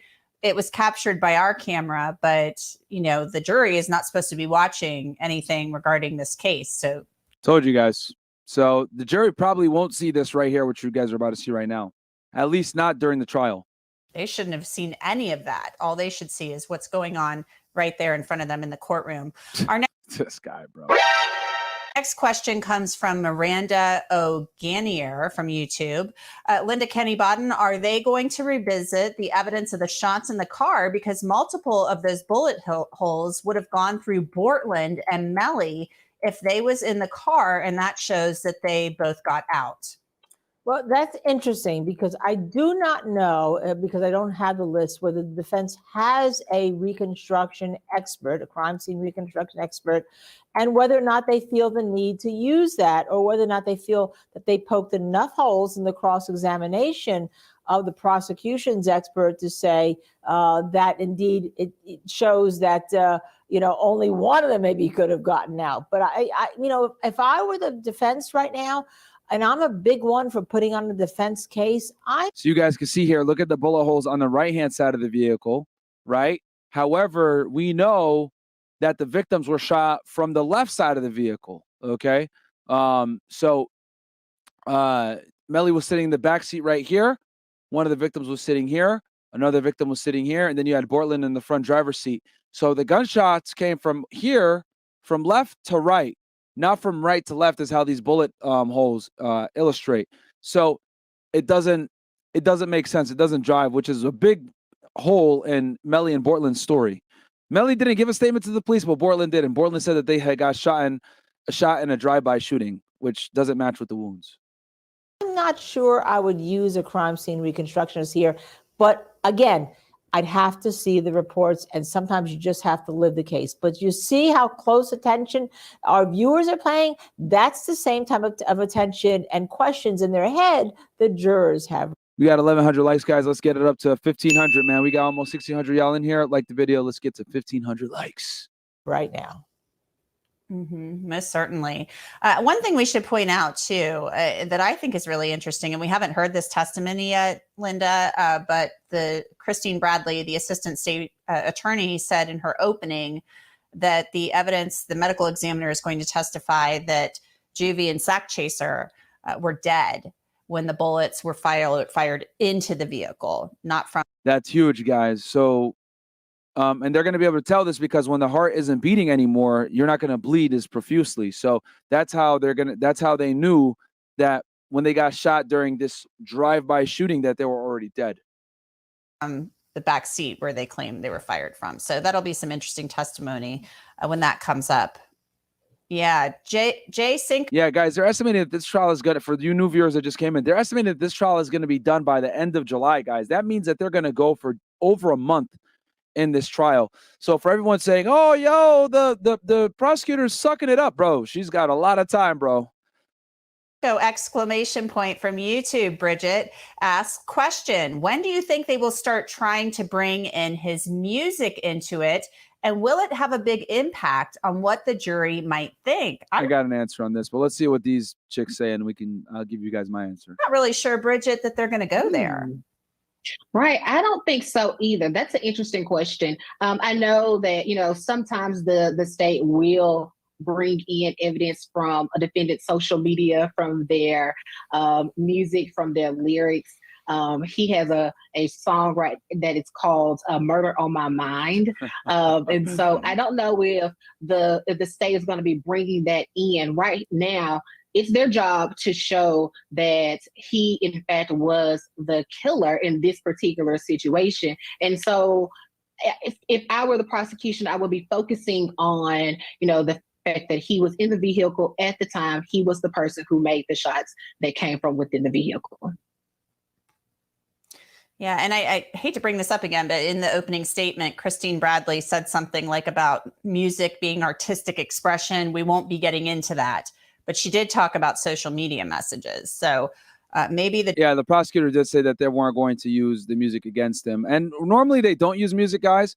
They only use music if it aligns with what they said. And a lot of times they use the music maybe like in RICO cases, like they use Casanova's lyrics against him.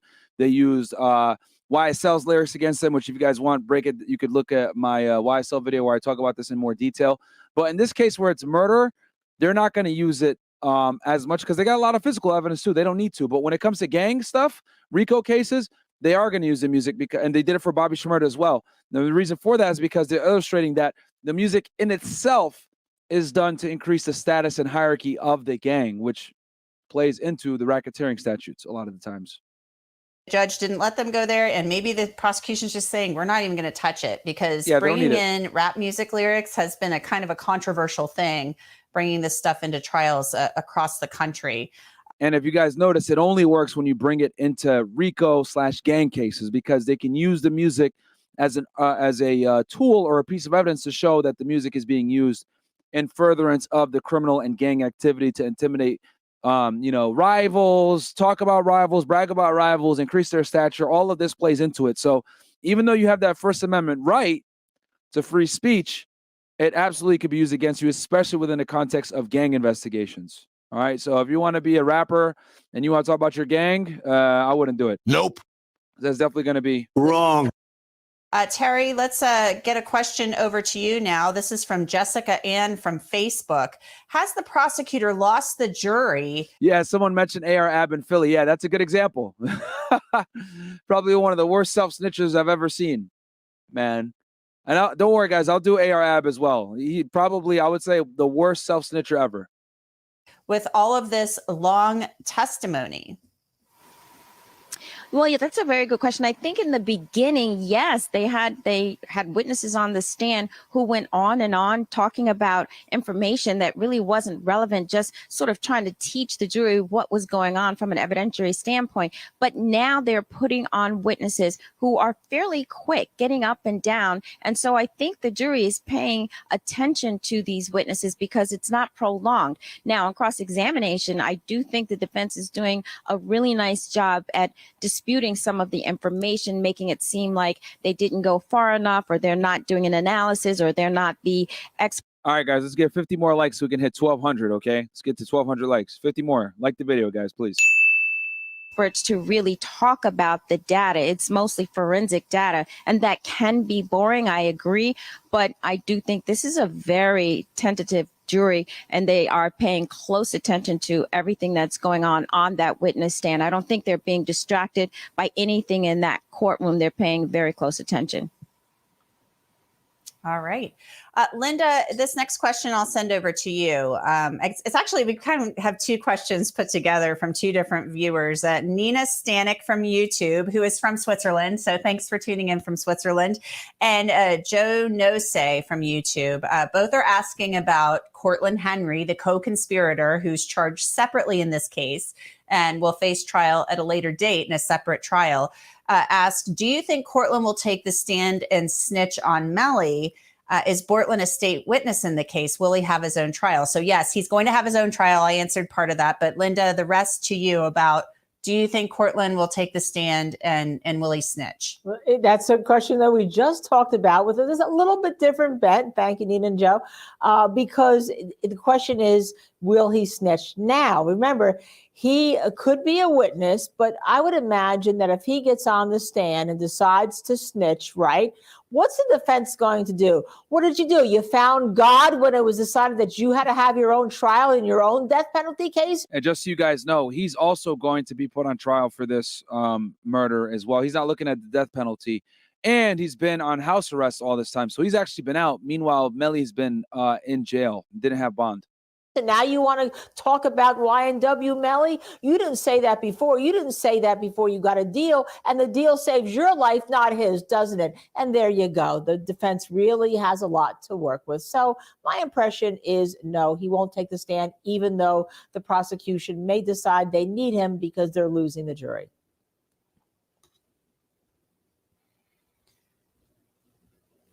Yeah, I don't think Bortlen's going to be taking the stand. I just don't. I think it's too risky for the prosecution. Plus, he's accused of murder. I just don't think it's going to happen.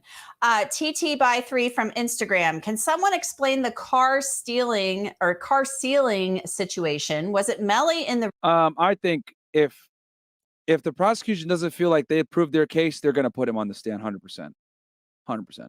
So. I think that's kind of their X factor, you know, their ace in the hole is they have him ready to testify. They're trying not to use him, obviously, because they don't want it to be attacked just like that woman had said, oh, you got a deal. Oh, you're only testifying so that you don't go to prison for life or whatever it may be. So I think the prosecution is trying to not use Bortlen if they can avoid it. But I think if push comes to shove and they don't think that they made the strongest case that they can make and they're not sure where the jury stands, they will absolutely put him on the stand and have him testify against Melly. Rear drivers, Bortlen in the rear. Because even though, right, they always say, oh, well, you know, one crook's testimony isn't enough to put another crook in jail. That's true. However, if Bortlen gets on the stand and says, okay, I was driving and Melly shot them and, you know, I heard the gunshots, blah, blah, blah. Even though Bortlen is looked at as a liar, because remember, he's the one that made this whole fucking drive-by shooting up bullshit in the first place. Even though he's a liar, the thing that's going to save him and make him credible is that his testimony against Melly will be substantiated and, most importantly, corroborated by the physical evidence. It's going to show the wound patterns match up. It's going to show they stopped at this rural area to shoot into the car. It's going to show that he left Melly and went to the Memorial Hospital to go ahead and drop the bodies off, and Melly was there, you know, FaceTiming his girl and his mom saying, hey, come pick me up, blah, blah, blah. So even though he's not a credible witness because he's lied before and he's also on trial for murder as well, his testimony is going to be corroborated by the physical evidence, which that in itself is what authenticates his testimony and makes it valid, because it's going to line up with the physical evidence that they have. So what I see, or what I suspect, is the prosecution is going to go as far as they can without Bortlen, assess, can we win without him? If the answer is, I don't know, they're going to put his ass on the stand and tell him, all right, tell us what the fuck happened. And then they're going to cut him a deal. That's what's probably more than likely going to happen if the prosecution isn't able to bring this thing full circle, or some piece of evidence gets taken away that can't be used, etc. We've seen that there's been discovery issues during this case. So that's what I predict is going to happen. He's going to be the X factor. Passenger and the two victims in front. So Bridget, can you clear that up for TT by 3? Okay, so that's an interesting question. She's asking, like the goddamn video. I'm giving y'all better insight than these 4 bimbos on screen. if who was all located in the vehicle and where they were. So I guess I would say we would go back to what the camera shows. And I mean, I think that's the clearest indicator of where everyone was. You had where Melly was in the back of the vehicle, and the forensics team is stating that is where the initial shots came from the back of the vehicle. And that's why they are putting this murder on Melly, because they are saying that the initial shot came from the back seat of the vehicle, that was from where Melly was sitting at. Yeah, so they are saying Melly was in the back driver's side, and then one victim up front, another victim next to him. So that's why kind of what they're saying here in this case. Our next question, Terry Austin, at user NQH1 or High One from YouTube. Why doesn't the state seem to have solid evidence so far? Seems a reach to convict a man on such small evidence. So this is somebody who doesn't believe that the case is very strong. What do you have to say about that? I'll get my opinion on this here in a second. I want to see what the women say. Let's see.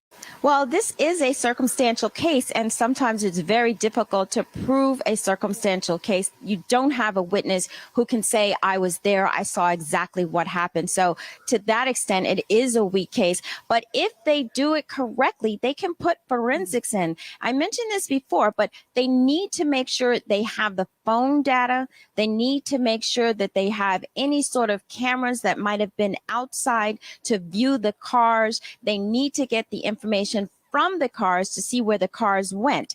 And so I think if they put all of that forensic data together and they do it well and they analyze it, they can pinpoint what exactly happened. You know, as far as the car, we do have the video of the individuals getting into the car. And what the prosecution is claiming is, yes, you're right. We have Melly in the back, and he's in the back behind the driver. We have Christopher Thomas, who's in the back on the passenger side. And we have Anthony. All right, so here you can see here, this is Melly right here, guys. You can see this is his satchel. It's way down a bit. We don't know what's in there. And Sack Chaser's already seated in the front. And then this dude, Chris, the light-skinned guy with the dreads, is seated in the back over here. And Bortlen's already in the driver's seat. They went in first.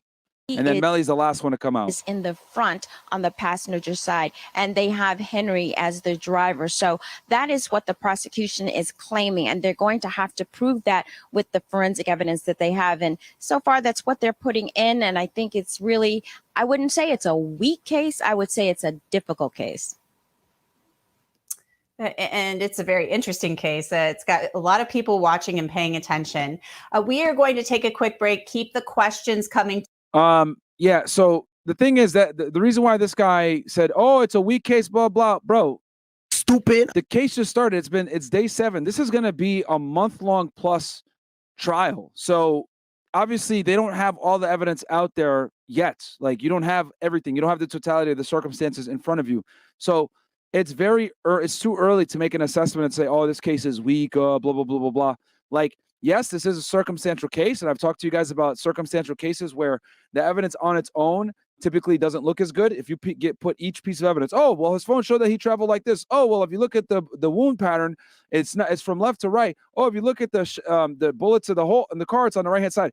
Each piece of evidence by itself is weak. But when you put each piece of evidence next to each other in tandem, it tells a story that there's only one logical conclusion, okay? So a case like this is going to take more time. So for the people that are sitting there saying, oh, this is a weak case, this prosecutor should do it, blah, blah, blah, blah. Is the prosecutor the best? It doesn't look like it. To me, it looks like she's overworked, and I'm shocked that she doesn't have a second chair with her. That's actually really shocking to me. But that doesn't mean that the case isn't going to be strong. But when it's a circumstantial case, it means you have to sit there and wait and be patient and look for all the pieces of evidence to come out, because all the evidence together tells a story. You can't go off of one piece here, one piece there. Oh, this is weak. That was blah, blah. You got to blend everything together. And it's amazing to me how so few people don't understand how the justice system works and or how evidence is presented in a case, what circumstantial evidence is, why you need to look at everything. Like this case, right? If you just look, even if you look at the little clips here and there, it's not going to do it justice. You honestly have to watch damn near the whole trial to really understand everything. Obviously, I'm giving it to you guys and summarizing it for y'all, but the case is much more complex than a lot of people want to admit. So you have to pay attention to know what the hell's going on. But the prosecution absolutely does have a strong case. I've broken this down in other videos. But the problem is that it's circumstantial. But circumstantial cases can be strong cases if you hear out all the pieces of evidence, because then it allows you to come to a logical conclusion of, all right, this is the only way that this could have been done. And then when you look at like the nonsensical story that the defendants came up with, which is what? They got hit in a drive-by shooting in a different location, right? Like on Interstate 75 or something like that, versus it was really proven that they were shot. The drive-by shooting was done in a more desolate area by Miramar, and the police went back there, were able to find shards of glass that matched the Jeep, right? Like all these things of evidence, again, though on its own, it doesn't look strong when you put it all together to match up with the phone, because the phone is what got them to that area to go back and look for the shards of glass. When they tested the shards of glass, it proved that it matched the vehicle that they had in custody. See how it all built upon itself, right? So that's what you got to do. You got to have critical thinking skills. But a lot of the people, I'll be honest, are fucking retards. If I'm going to be all the way 1,000, a lot of people are stupid and don't understand how circumstantial evidence works and how you need to pay attention and know every piece of evidence so that it all makes sense. So, you know, for all the people saying, oh, yeah, but this is a weak case, blah, blah. Number one, they're not done. They still got another month, which I'm shocked that it's going to take that long. And then number two, the defendant's story is so asinine that there's no way that could have happened, right? Like if they had a better cover story, right? Like maybe someone else shot them, it wasn't a drive-by or whatever, then I'd be a little bit more inclined to be like, okay, maybe the prosecution doesn't have that strong of a case. But the defense's story is so fucking clown world that it's very obvious. And they lied. Like all the people that they interviewed, Fredo Bang, all Melly's friends, all the other people, not just Cortland Henry. They interviewed all of Melly's friends, all those guys that were there in the red Mitsubishi that you guys saw. The police interviewed them too, and they all gave stories that didn't make sense. Oh yeah, I drove Melly here, we went here, blah blah. Police go ahead. They do cell location data on their phones. They show y'all niggas didn't go anywhere that you guys said. So everyone is lying. The physical evidence doesn't match the wound patterns and the DNA and the death records, right? The forensic examiner's information doesn't match up what they're saying, right? The victims were clearly dead, but then the bullet holes were shot into the vehicle after the fact. Like all this shit is like, bruh, like he killed him. It's 1,000%. Melly shot them and killed them. Now it's on the government to prove it. But if you look at the other story, it makes zero fucking sense. That's why I say so many people like lack common sense. Like so many people are so dumb. Melly's innocent, bruh. He ain't innocent. He definitely killed him. You know what I mean? Now it's on the government to prove it. But yeah, I mean, and here, this just so y'all know, like I like YNW Melly. I think his music is great. I think he's very talented. I mean, if he beats the case, good for him. Like I'll be like, all right, cool. We could listen to the music again. But for me to sit here and tell y'all, objectively speaking, that he's innocent would be a lie. Like it's very obvious that he killed him. It's just on the prosecutor to prove it, but y'all got to give her enough time. She has another month of evidence that she has to go through, a bunch of more witnesses. But I think by the end of this, He's probably going to get convicted, guys. He probably will, because their story is so like far-fetched that there's no way that they got hit in a drive-by shooting. Like, come on, man. It doesn't make sense. And on top of that, like, Melly tried to say he wasn't at the scene, and then later on he releases a documentary where he admits he was at the scene. Here, I'll show y'all. Look, just so y'all know I'm not fucking capping here.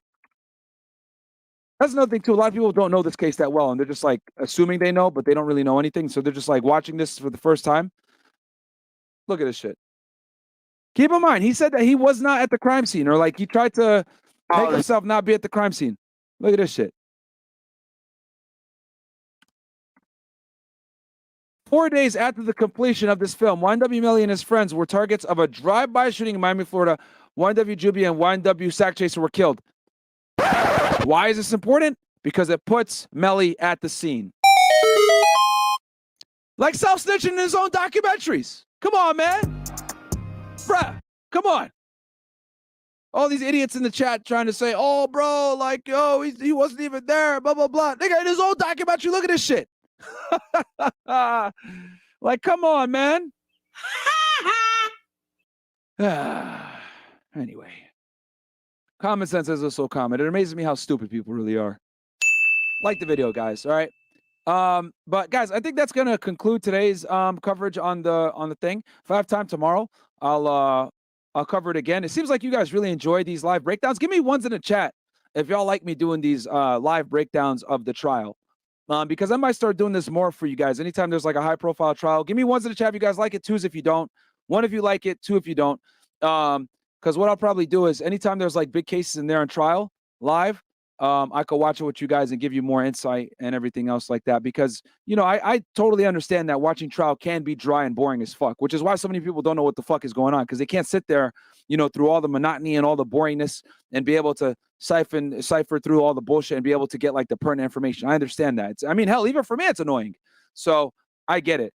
But if y'all enjoy it, man, you want to watch trials with your boy Myron Gaines, so I can go ahead and explain shit to y'all, I'd be happy to do that. Okay, looks like it's resounding ones. Cool. All right, yeah, I'll do that for high profile cases for you guys. But yeah, guys, do me a favor. Let's see here how many likes we're at here. We are at we got 1,600 y'all in here, but we only got 1.2. Come on, man. Get it to 1.5, guys. Stop being fucking ninja watchers. Just smash that like button. I really appreciate it. But let's see. I don't see any super chats here. If you guys got any last second questions, get them in now. Get them in now. I'll answer it before I get off air.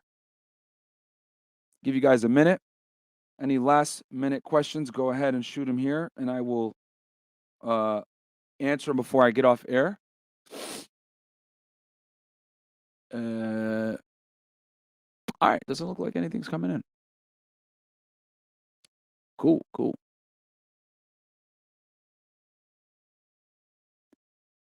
We got 1.3. And I'll get timestamps up for you guys here as well very soon. So, cool. All right. Love you guys. I'm going to catch you guys on the next episode of Fed It. I'll probably do, I'll do Young Dolph eventually, guys. I just got to get the documents for him. Is a phone and gun shot evidence not really obvious on the case? It was him. Yeah, bro. Dude, people are stupid, dude. People are really dumb. You got to remember that a lot of people, right, are like kind of clouded by their judgment is clouded because they like YNW Melly as a fan, which I completely understand. But you got to be able to be objective. Like me, for example, I like his music, but I can look at the evidence and be like, yeah, bro, like he shot these dudes. There's no way around it, you know? When the next party, Trey Gaines? I don't know when the next party is. Y'all know I don't drink like that. So, yeah. All right, guys. Like the video. I'll be back maybe tomorrow. Do another live stream for you guys before Fresh and Fit, since you guys really like this trial coverage. That was the YNW Melly murder trial on day 7. We'll see what happens. I'll catch you guys on the next episode of Fed Reacts. Love y'all. Peace.